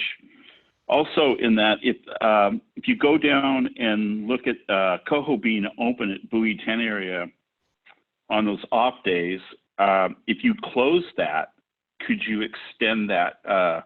Would you have enough Chinook left over to extend that a couple days, or again into that Sunday through Thursday time zone? Just looking at it, I'm not so sure you really want to burn up Chinook on Coho only retention days, early in the month on that. But overall, option 3 definitely spreads it out, possibly opens up for a little bit better quality fishery. And, thinking of the guy that holds the rod, it probably offers him opportunity to, on his couple days off a week, to go fishing. So that's pretty much it at this time. Thank you, Tim. Don, are you able to maybe answer Dave's question regarding asked about switching to Sunday to Thursday, and then the follow-up was if Coho retention were closed, or maybe at least in the early part of Buoy 10, would that add more Chinook retention season?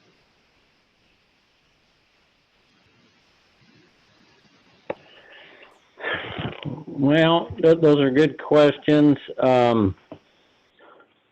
If I heard it right, I mean, we didn't model specifically a Sunday through Thursday, but in general, looking at a Friday through Sunday, you could kind of transfer that to a Thursday to Saturday. I mean, our basic assumption is that if that's all your opportunity, people will find a way to get there. And so we don't have the ability to like fine tune it that much, but,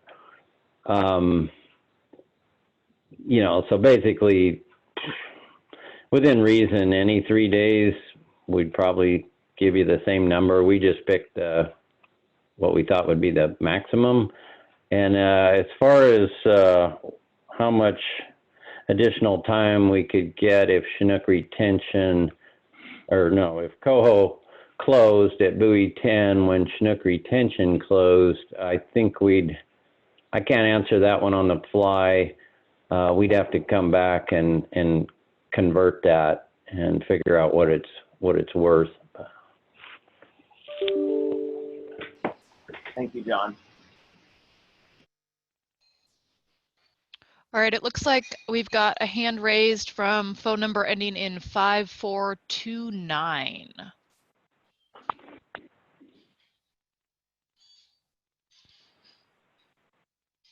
All right, you guys got a copy? Can you hear me?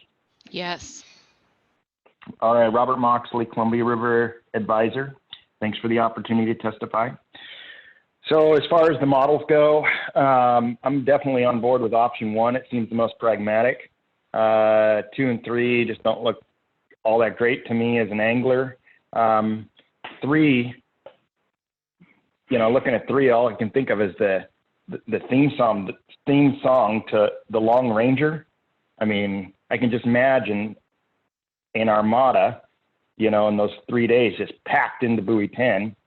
Everybody's just going to basically take their vacations for those 3 days. So I don't know that it'll change effort that much. I mean, it'd be more like a bass tournament. So I'm not in favor of anything but option 1. With option 1, I had a couple questions. It looks like we have the option to keep Coho retention open after Chinook closes, and we have the option to close all salmon fishing once the Chinook impacts are met. So does staff know how many Chinook impacts we set aside for this possible coho retention fishery after Chinook closes at buoy 10? Thank you, Robert. I think that's a little bit part of in a different way that Tim asked. Yeah. So I think we'll try to get you that answer. But staff will have to talk offline while we're still continuing on the questions, but we'll try to get you that answer. Okay, and I understand that the coho is, the exploitation is 15. It's pretty high, but, we don't know what that mark rate's going to be like for sure. We were kind of blindsided last year with the low mark rate and the handling. I just don't want to go through that again this year. I don't want people going through, 5, 10 plus Chinook to try to find that hatchery coho. It's just an unethical fishery, and I don't care if that's in buoy 10 or all the way up the river, main stem, zone 4 and 5, and further. But we can catch those coho in those tributaries where they're abundant and, a target fishery. So I would not be in support of keeping any of the fisheries open below Bonneville once coho or once Chinook impacts were met. The other thing I'd like to add to that is the safe areas down there in buoy 10 with this really low coho return that we're predicting. About what percentage, rough estimate, are we looking at in regards to, safe area coho returns this year based off the 10-year average? Does anybody know? I'm writing that question down. Well, I have to check in with staff to see what we have for that. But I got it down. We'll try to get you an answer on this call if we can. And if not, we'll follow up afterwards. Well, I'm assuming they're going to be extremely low. Correct. And with that, again, it's just backing up what I said earlier. Those fish were put there for the commercial industry. They're going to have a hard enough time this year making it. So why would you let a recreational angler continue to angle for coho that for the most part we don't know what we're going to get to keep or how many there are, and it's going to adversely affect the Chinook impacts when it's such a low number, and the commercial industry could use every single one of them, whether it's for brood stock or for retail sales. We got to think of all the participants in these fisheries, whether it be the tribes, whether it be the charter businesses, the rec anglers, or the commercials. We're all in this together. So I'm absolutely against any coho fishery once Chinook impacts are met. We should utilize those impacts to maximize the Chinook retention. And then the other question on the SRWs, we're over 200. It's the 15% exploitation over 1,500. We're using a buffer again at 8 1/4. I remember, in 17 and 18 when we exceeded. I do think there's an option in there to have a 10 1/4 buffer rather than the 8. Am I wrong about that, or is that something we could probably do? So, got your questions, and I will maybe see if John has any answers on the first couple. Regarding to what we're managing to, we've walked through that the previous meeting, and yes, you're correct. We can choose 8.26 instead of 8.25 or 10.5, or as long as it's below 15%. But staff has already made the decision through input from the previous meeting to manage pre-update to 8 1/4. So we're a little bit past that part, but yes, that is definitely an option in the future, and it was something that was being considered at one time. But I wanted to circle back to John, if you have any answers, or if we need to circle back with Robert offline or later in the call on some of these questions.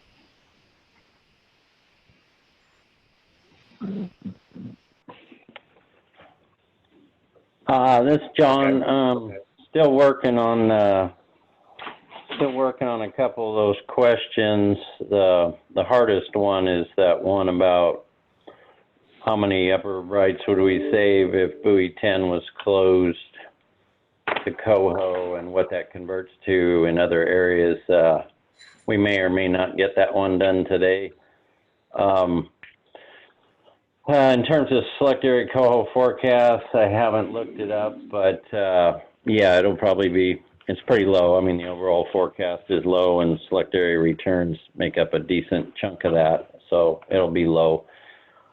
The reason we, opted to keep buoy 10 open is because even last year on a low run, there was substantial effort, and if buoy 10 closed on the 24th and there's no run update until almost a month later, that would be a pretty big impact on that lower river community. It'd be basically ocean only at that point. So that's one reason, we considered that. We know there's a cost in terms of Chinook release mortalities, but we built that in.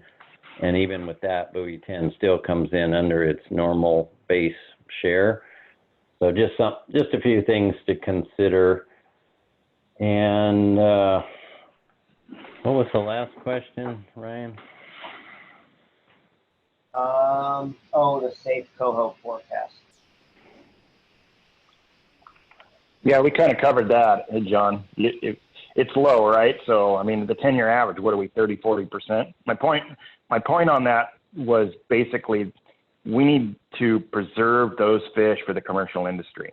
And because of what, the situation at hand is. And to conduct a coho only fishery after Chinook closes in the buoy 10 area, I understand where you're going with that, but it just doesn't, I'm not in support of it. I don't think it would work.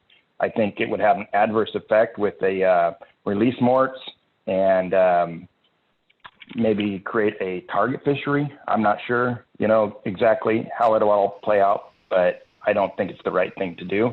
And it's not just the upriver brights I'm worried about, it's LRHs, which we can't in season update that, right? So that's basically whatever we get is what we get, until the end of the year, until later on, in 2021 or whenever we update it. Yeah. I wonder if, let me ask you this, can we utilize adaptive management at the buoy 10 fishery if we find that we didn't utilize, the Chinook impacts like we thought we would in the model and open it before the September 15th update or whenever we update it? Could we use adaptive management for that? And John or Ryan, when you go ahead and answer the adaptive management, I also just want to flag that we've got Greg, Tim, and Randy, and Liz Hamilton, who all have something to say as well next. So I just want to make sure that they are given an opportunity as well once we address the adaptive management question. Yeah, thank you, Tess. John, any quick thoughts there before we move on? Oh, I guess I would just say that would be challenging because let's just say buoy 10 ended on the 23rd and we ran our numbers and we found that there was some savings. Unless it was substantial, then you would be poised to open it on some pretty big catch days. So it's challenging. You'd have to have a decent surplus to consider that. And it would probably be, it wouldn't be much, it'd be like buoy 10 reopens for a day or something. Yeah, that makes sense.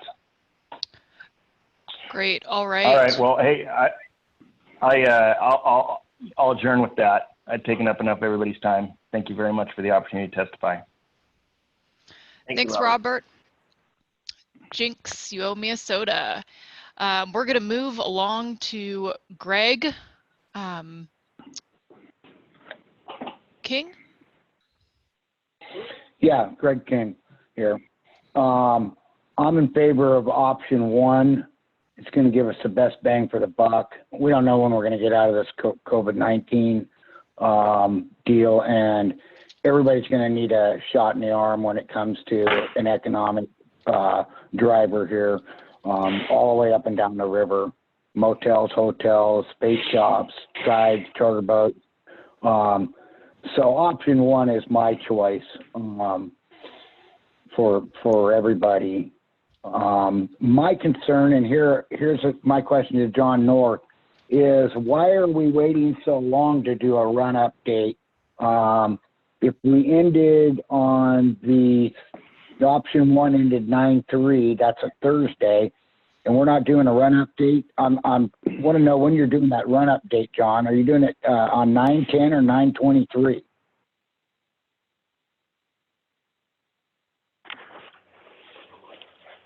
Greg, so TAC will start looking at that run update, most likely looking at the calendar, September 14th is about the earliest you could get a good estimate.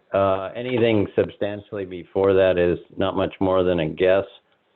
So, but what we did was we don't want to guarantee that they'll have, they may have a run update of 195 on the 14th, and then on the 21st, it could be 210. Well, now we've got some fish to work with, so that's why we kind of painted the picture that, give us a week or so there to get an update, and then maybe they could reopen on the September 23rd or but we don't really know exactly. Okay, John. And I want to thank both the Washington and Oregon staff for putting this on, and everybody be safe out there, please. Thank you. Thanks, Greg. So we've got Tim up next, followed by Randy, Liz, and David. Tim, go ahead. Yeah, my question, I just wanted to go back. It's not really a question. When I was talking about closure of Coho at buoy 10, I was just talking about the April days in between the days of the week. I wasn't talking about that retention season in September, because I do believe that retention season in September up on option 1 is a good fishery. It may be self-managed if you're catching too many Chinooks, but it's been modeled in as far as the number of Chinooks. But I was only talking about the days of the week that were closed in August. So I just wanted to clarify that. Thanks. Thank you, Tim. Appreciate the clarification. All right, Randy. Hi, yeah, thank you. Kind of during the call, I've been mulling over from a modeling standpoint some comments that Tim made about Monday or Sunday through Thursday, and also thinking about what a derby fisherman might look at on Friday, Saturday, and Sunday at buoy 10 the last couple weekends of the season, or even up the river. But it crossed my mind that a potential model, and I don't know how many days it might add for us, but if we had a early in the season, if we had that Friday, Saturday, Sunday fishery at buoy 10 early in the season, 7th, 8th, and 9th of September, even the 14th, 15th, 16th of September, not great tides that week, but then transition into a Sunday through Thursday fishery the last week of August and closing up that first week of September on the 4th. So we'd have early in the season, the weekend for people, later in the season, Sunday through Thursday for anglers. Of course, that Sunday through Thursday is 5 days rather than 3 days late in the season. But I'm just curious, and I know it's late in the game, but I'd have thought about it 2 weeks ago, but how would that model out? Thank you. Thank you, Randy. I guess just one point, and then I'll see what John has to say on that or respond to. I think one concept we've been trying under these more challenging years is to try to have simple regs. So that's one hurdle to get over, but John, just wanted to get your input or response there from Randy's comments or questions.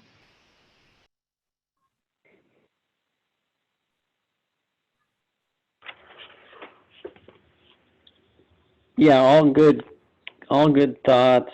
A little hard to keep up with everything here, but I think in general, if you start talking about a 5 days per week, you're not going to see a whole lot of savings. Most of the time, you know, when you get up into that range, you're looking at close to almost 100% effort due to people jamming in. I mean, 5 days makes for a nice little trip down there, and guys will be able to adjust. So I'm not sure. The end date would be earlier if we went 5 days instead of 3, if that makes sense. Thank you, John. And we do appreciate that additional option to consider intake. We're working with what data we have to provide the model estimates of fishery days. And obviously, just a caveat is everything may change based on, or will change to some degree based on what ocean option is modeled and adjusting accordingly for the DFAC process. Tess, who do we have next? We've got Liz next. Give me just 1 second here.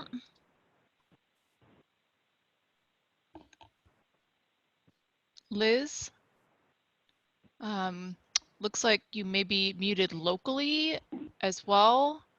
I've got you unmuted in one area, perhaps if you're also on the phone line as well, and wanted to talk, if you could hit *9.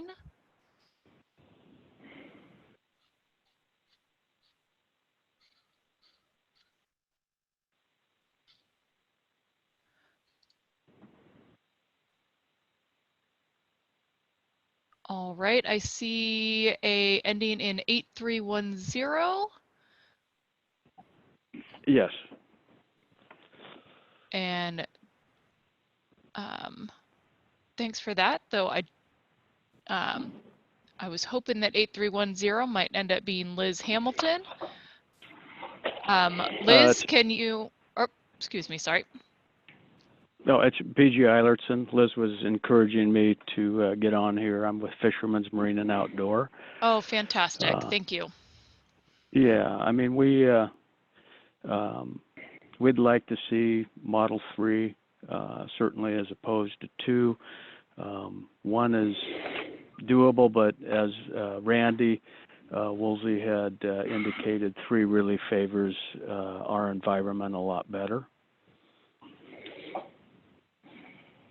And that's pretty much all I'd like to contribute. I appreciate all the work that everybody's done to put this together. Great, thank you for that. Mm-hmm. And I've got David Moskowitz. Hi, thank you. David Moskowitz with Conservation Angler. And in providing comment on the models that are there, I think that we would support an option 3. Although I'd be interested. One thing John North mentioned was that one of the benefits of model or option 1 is that you have more confidence in that model in terms of its impacts. And I wondered if I know you may not be able to make a comment on this, but if you were to say or be able to say what the sort of level of confidence is, or at some point that might give us some idea of how much benefit we have in terms of being able to understand the impacts of these different fishery options. But assuming that you can gather the information to determine the impacts, we would support option 3. We had a couple of points on the tributary fisheries, and I know that most of the focus has been on the options on the salmon fishery, but looking over the tributary and then main stem cold water refugia areas, we have a few questions, and we wondered if particularly in Washington, if you have considered no angling sanctuaries along the cold water refugia in the Columbia. So this is in the Columbia. in the interjurisdictional waters at the Cowlitz, Lewis, white salmon, and clickitat. That was one question. The other is looking at the block regulations on page 6, particularly for the wind, white salmon, clickitat, lower reaches, and then the Drano Lake, and perhaps focus on Drano Lake, that it says closed to angling for steelhead. And so the question is, if it's closed to steelhead, are anglers still fishing in Drano Lake for Chinook? And if so, our comment would be that the inside of Drano Lake from the points, and we provided a map, a rough map of this to staff, that should be closed to all angling because nothing really stops someone from fishing in an area where steelhead are congregating if Chinook fishing is still open. So that situation doesn't provide, we don't believe it provides enough conservation measure for steelhead that are in those areas if Chinook fishing is still open. And that, I think there's also a sort of a bank and boat issue on that inside area at Drano Lake, but that's remains a serious concern for us, and we'd like to hear staff explain how this is expected to protect steelhead if other angling is still open. And then regarding the answer, appreciate the answer coming back from, I believe it was Matt, on the tributary summer steelhead bag limits, which were, I think, sometimes at 3 and 2 fish for different rivers below Bonneville and above. Just given, and that we understand that that's before July, but if we hit the same situation this year that we hit last year, there'll be more wild steelhead in these zones than hatchery fish, and that bag limit is we think is too high, and it doesn't reflect the fact that there's more wild steelhead present. It seems like it would lead to a sorting issue, and so that concerns us as well. Really appreciate the opportunity to go over these. I know we usually do this face-to-face. This seems to be fairly effective, and we really appreciate the effort that everyone has put into enabling the presentations to be clear and to be able to comment to you. So thank you very much. Great. Thank you, Mr. Moskowitz. Appreciate the comments, and there were a couple questions in there. So I think staff are aware of the comments, so appreciate that. I would ask you, I'll do my best, but if you, just so the regional staff are aware of the Drano complete closure proposal you have, I would make sure that you can at least get that to Bryce as well. I'll see if I can dig up what I have, but just so we don't miss it, you can either get to him or feel free to post it again on the North of Falcon commenting site. A couple other questions. One was within the Columbia River closure mouth, cold water refugia closures. That hasn't been, it's not being proposed. We're aware of, of that request from you and, take it into consideration, but right now we're not at that point. We do believe that the closures in place and steelhead restrictions in place do provide a very meaningful measure to reduce impacts on wild and actually hatchery steelhead.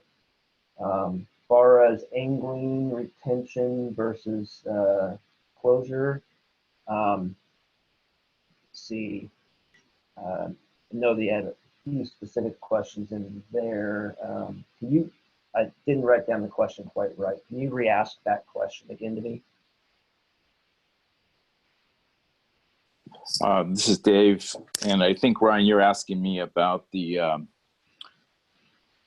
question about if there's a closure to angling for steelhead in an area where people are fishing for Chinook. And I'm particularly concerned about Drano Lake. But it is an issue in other places. But in Drano Lake, you're closing it to steelhead angling. Anglers can still fish in areas where steelhead are congregating and fish for Chinook. So how are you ensuring that you're getting the conservation benefit of a steelhead closure? Yeah, so thank you. That's the part I needed a little clarification on. And Bryce, feel free to jump in as well. I don't want to speak too much to regional water, but this is a switch. Before in Drano, for example, we were closed to steelhead retention. Closed to angling is something that we've spoken to enforcement, and it provides additional enforceability on the rules. Those who are fishing for steelhead, they have another tool in the toolbox, essentially. Bryce, anything you want to add to that if you're on, or Matt? Yeah, Ryan, I think, Bryce had to jump off for a couple minutes for something else. But yeah, I guess I think, like you said, closing it, I think we're, for one, discouraging people from targeting fish. I think you touched there on the enforcement piece, that, there's, that's an added thing by having it closed. Exactly how they would make that determination, I think, maybe that's something to consider a little bit further. But yeah, I think with kind of what we're proposing now, and I haven't seen the current map about the points and the closures, but when I have observed that in the past, I think it's pretty obvious that people are steelhead in the areas they are, and so I think we'll be able to look at that this year and address it with enforcement and see what they're able to do. I got a long enough cord where I can set the computer right here, and we can sit there. I think we have someone unmuted. Do you mind? Yeah, I just muted Randy. Great. Sorry, Randy. We're all good. All right, great. Sorry, go ahead, Matt. Yeah, I think, I guess my point would be that just, like you said, we have sort of a more enforceable rule here this year. And I think that working with enforcement to see what they're seeing out there and how it's working would be one thing. Great, thank you, Matt. So I guess just to follow up on that, it is a little bit to be determined how that works out. But we do believe, WFW believes that is a step forward. So hopefully it helps appease some of your concerns, Dave.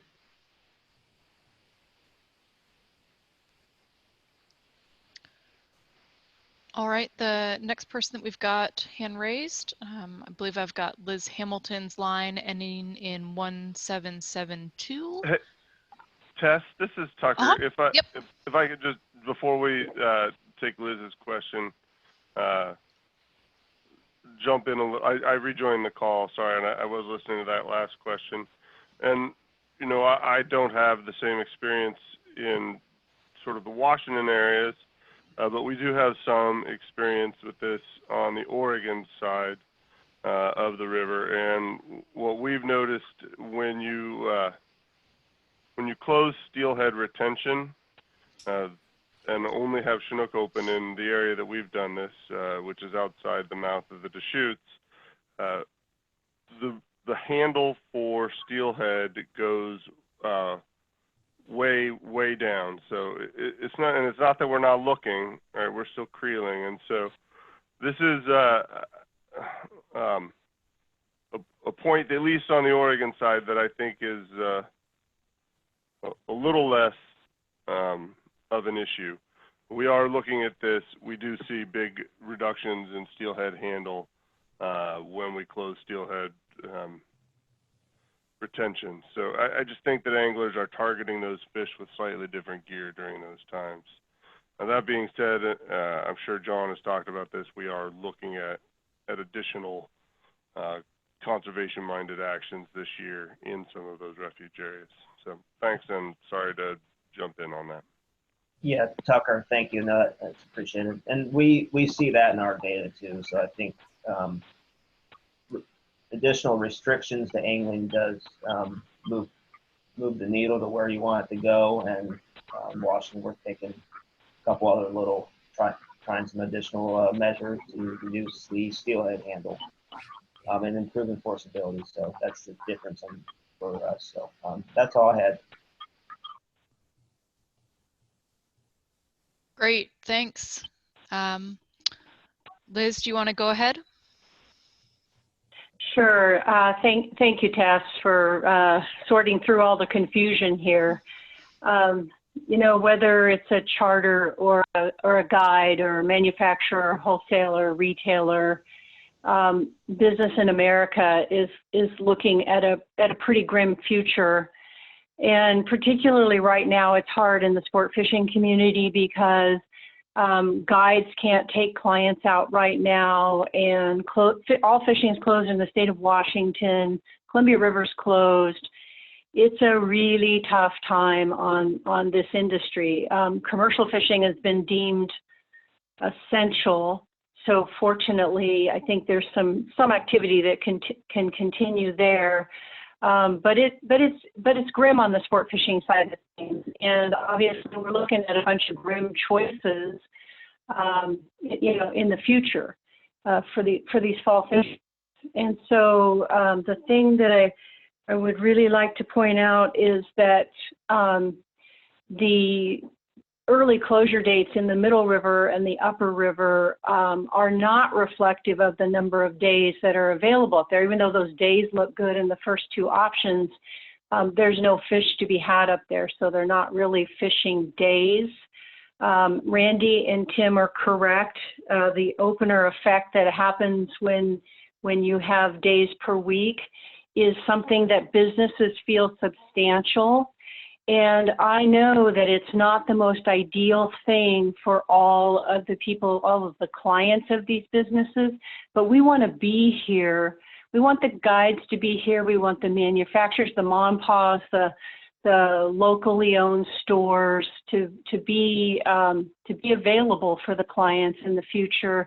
And that's at risk right now. So looking at this option of days per week is the one that we feel has the best shot of creating the most economic activity, keeping the most people employed. And that's through the entire food chain. Again, remember, it's manufacturer, wholesale, retailer, guides, hospitality, the whole sector.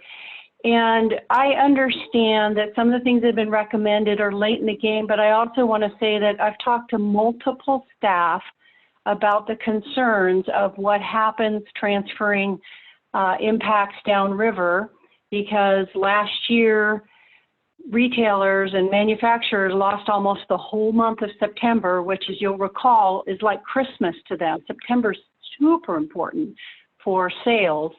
And we lost it because of how powerful our fisheries are downriver. So this is put at further risk with options that pack time downriver and put the upriver fishery at stake. And so I would ask you to consider looking at the Sunday through Wednesday approach, perhaps. Just something. I know over the years, staff has told us numerous times that you get more days going into weekdays than you do weekends. Maybe that's not true today. I don't know, but I know I've heard it enough from staff in the past.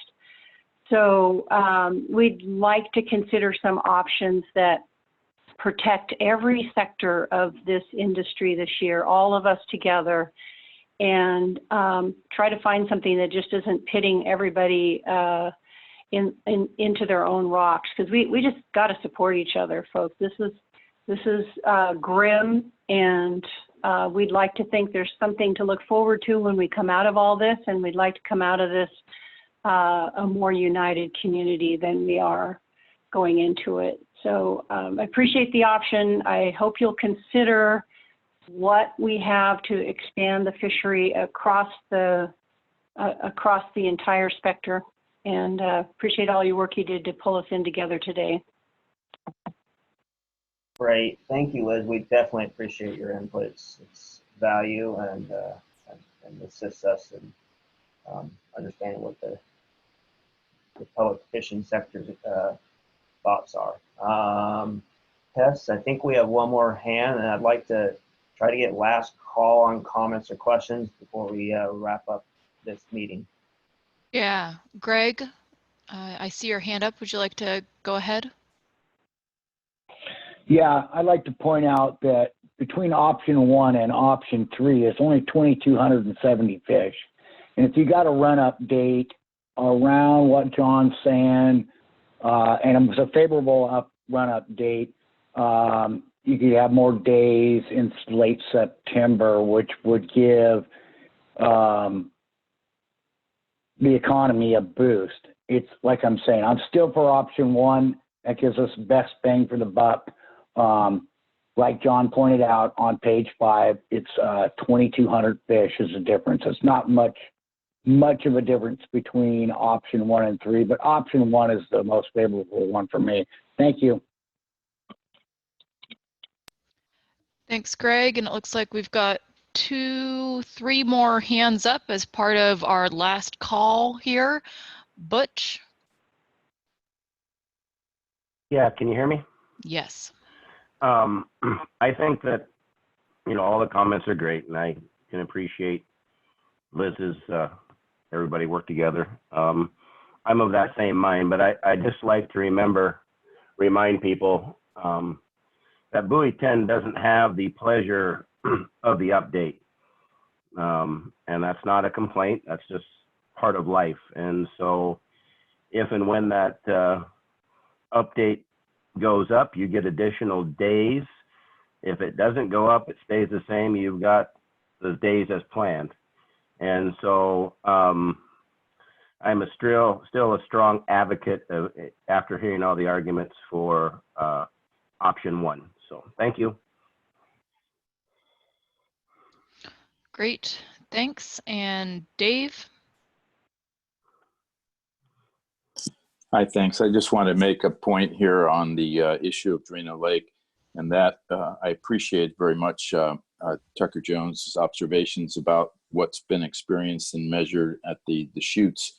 The Drano Lake situation is very different, and perhaps this can be discussed with the area staff, but it is a different fishery, and I don't believe that experience is observable there. But I'll look forward to speaking with the Washington staff. Thank you very much. Great. Thank you, David. And Bill Monroe Jr.? Yep. Is it me here again? Yes, we can hear you. Oh, good. I can get on board here with this and make a couple comments. I think option 1 again is right there. Option 3 does actually have some merit, and that comes down to kind of where I'm at, supporting both options. Option 1 takes a couple of days away from zone 4-5 I'm seeing. Option 3 gives zone 4-5 sport fisheries until 9/6, but only 13 days in estuary. Is there a way that option 1 can give a zone 4-5 to like a couple more days? Is that something that can be done prior to the update? Like to throw some type of, like kind of what Liz was saying, I totally agree with. We all need to find a way here. Is there a way that option 1 can show however many potential 2 or 3 extra days below Bonneville, and maybe not have zone 6 go to 9/11. I don't know. I'm just thinking, is that possible? Ryan, are you seeing what I'm saying? Is that even a thing that we can do prior to the update to look at anything? So thank you, Bill. So you're sort of asking or implying moving impacts from one fishery to another. And I guess I'm not sure if you're asking that pre-season, like now, or if that's something to take into consideration based on what impacts land in season. Well, there you go, the end there. What would impacts do? And of course, we're stuck at 15%. What would that do if you did 1 to 9/6 on zone 4 or 5 in option 1? Would that put that area over, or would it be? I mean, Greg hit it right on the head. It's only a couple thousand fish difference. Is that something that can be bought in those areas, or is that not possible? So let me try this, and then I'll pivot to John. I mean, right now our limiter is the Snake River Wild or Upriver Bright impact. Yeah, we know that. And so any movement is significant, so it has to come out of somewhere. And so,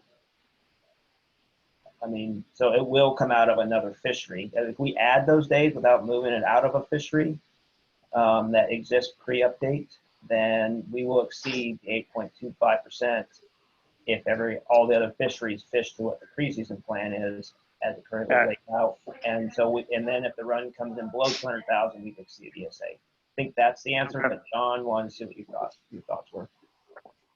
All right. Well, I can get behind both options. I still think one has the most days. Obviously, it does have the most days. We're just counting them up here. But that zone 4 or 5, man, it sure could use some love. 9.3 seems a little low, and that's what I mentioned when I first supported one. If 9.3 could be extended, but I don't know. I guess I'm just going to have to kind of leave it at that. Thanks for Ryan for talking. Yeah, thanks, Bill. John, is there anything you wanted to add to what I stated? Strong. Just that, towards the end of each one of these seasons, we're burning herbs at a pretty, obviously the highest rate.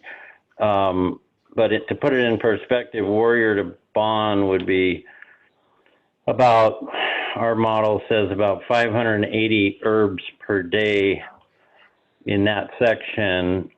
So adding 3 days would cost like 1,740 more herbs, which would require about, I think, 4-day cut to buoy 10 to get that.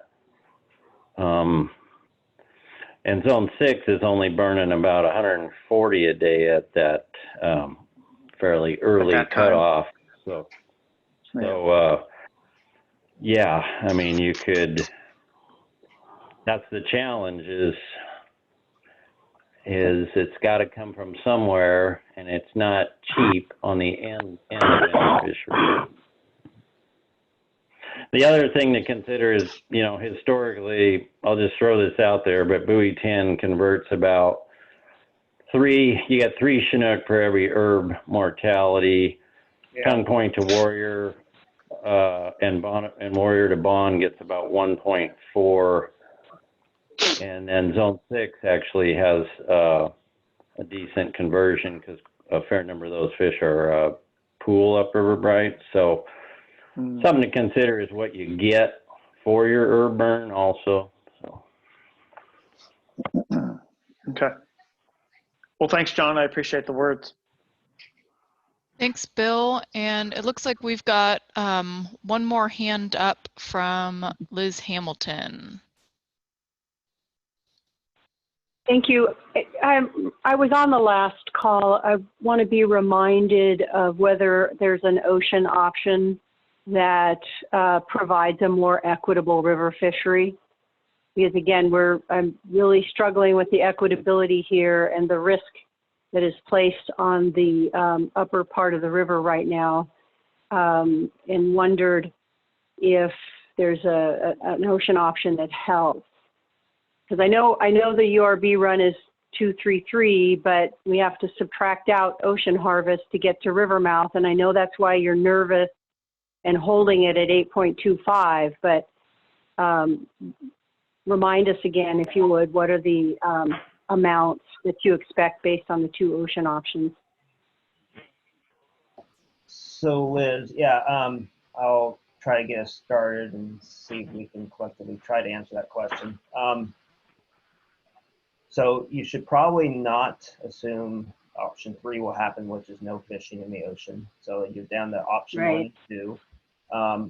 The rates that we're managing to is a complete in-river rate. It just all that changed. So our percentage 8.25 versus 15, how we manage, unless we're right there, right 1,000 on the spot, and it changes. Option 1 has a little more ocean harvest. That it's pretty insignificant, the change. It does change the bottom line number coming back to the river, but any day of fishing in your September window probably has very little from the micro adjustments that do occur in the ocean. The other thing to remind everyone is the bright stocks are typically not caught in meaningful numbers out there. I mean, they are caught. I won't discount that, but they aren't caught. The tules is what drives the ocean fishery, and the ocean is predominantly limited by coho this year. Chris or others, anything else you wanted to add to that? So Ryan, just so I follow up, just to understand, if you don't mind. So what you're saying is between the two options, they're not going to alter the 233 number substantially or very much. That's my initial reaction. John, what do you think based on what you've seen or worked with? Yeah, I agree that's true. I thought of I finally remembered a question from earlier, which I think is paramount to our whole 2020 approach. But I think somebody asked about, our approach and is the buffer too big? Could we, assume a different rate? The challenge we have here is that the steps between 8.25 and 15, that 200,000 herbs required, it's just such a huge step. In the spring, the stair steps are a lot finer. But here, if we were to manage for, 10% and the run doesn't come in over 200, then we're just over. And that's what we're trying to avoid, is being over 3 times in 4 years. And so that is, as hard as it is, unless you manage for 8.25, you're just rolling the dice,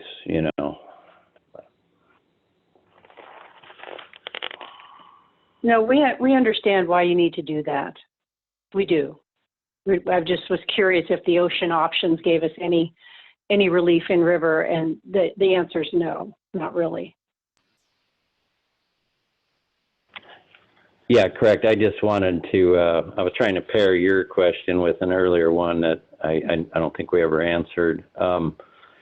Yeah, it's not going to be a big effect, I don't think, in terms of which ocean option goes through. Well, and I would just go back and ask again that you look at what a Sunday through Wednesday approach does for the entire river. We would appreciate it.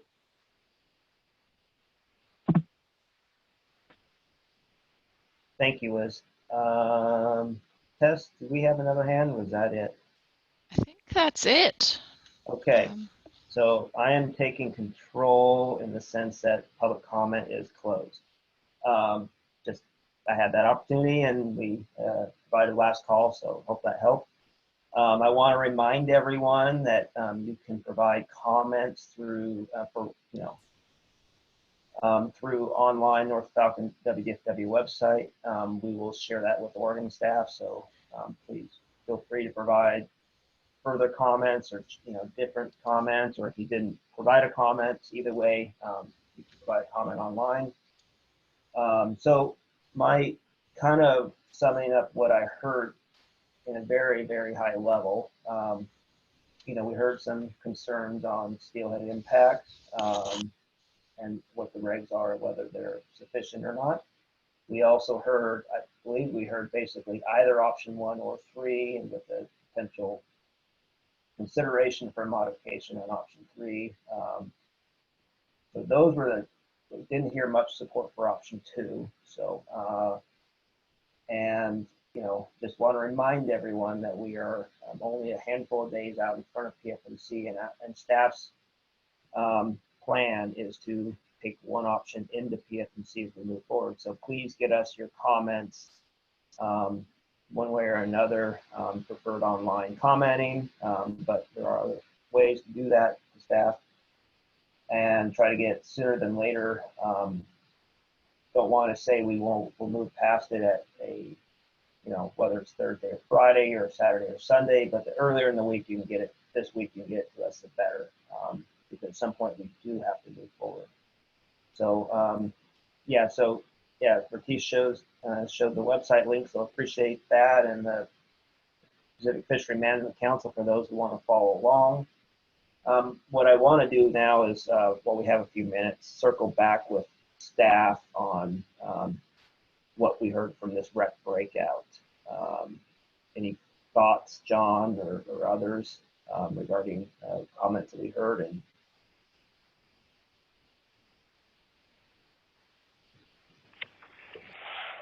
Ryan, this is John. I mean, you kind of summarized it. Not much support for option 2.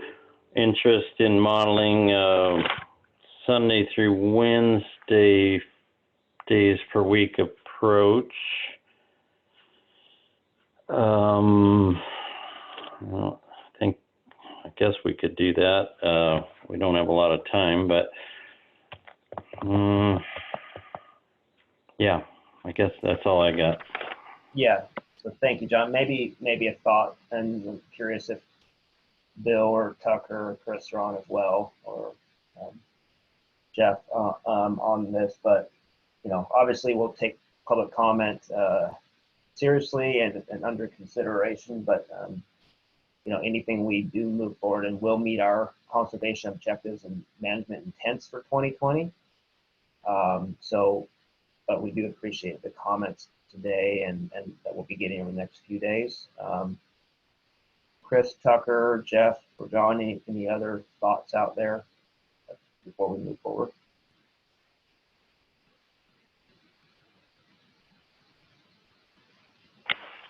Ryan, were you gonna ask, or if there's additional follow-up questions, didn't you have like a deadline we need those by, or comments?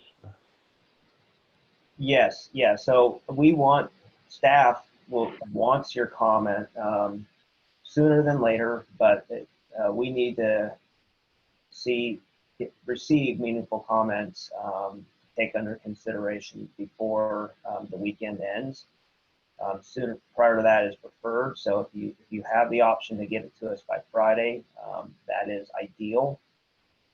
But once we move forward and start building a single fall Chinook model, it's really hard for us to change our path. So you can provide those comments. We will reach out to advisors as well, and inform them too, and take their input as well through an email. But I don't know if that kind of hit what you were thinking, John. Yeah, thank you.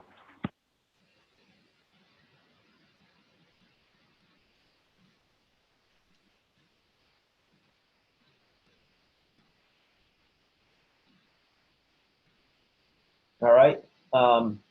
Hearing nothing else from staff, I do want to thank everyone's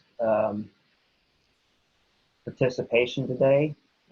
Staff for sure for putting a lot of hours in to build these handouts and working with Ross Strategic and helping run this meeting.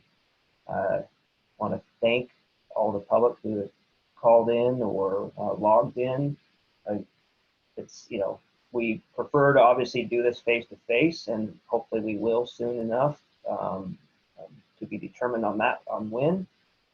But I do think this was a valuable webinar to get some thoughts, and they were some of them were very thought provoking, so appreciate that.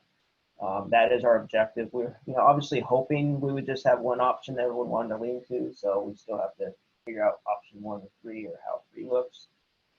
But I want to thank everyone again for your time, and this was a well-run call, and hopefully it worked for everyone out there who is listening in. So with that, if there's nothing else from staff, I think we're good here.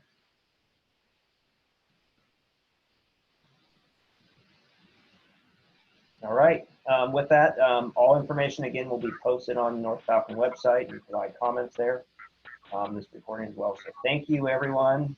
Thank you, Tess, and everyone else. Sure, Thank you, guys. absolutely. All right.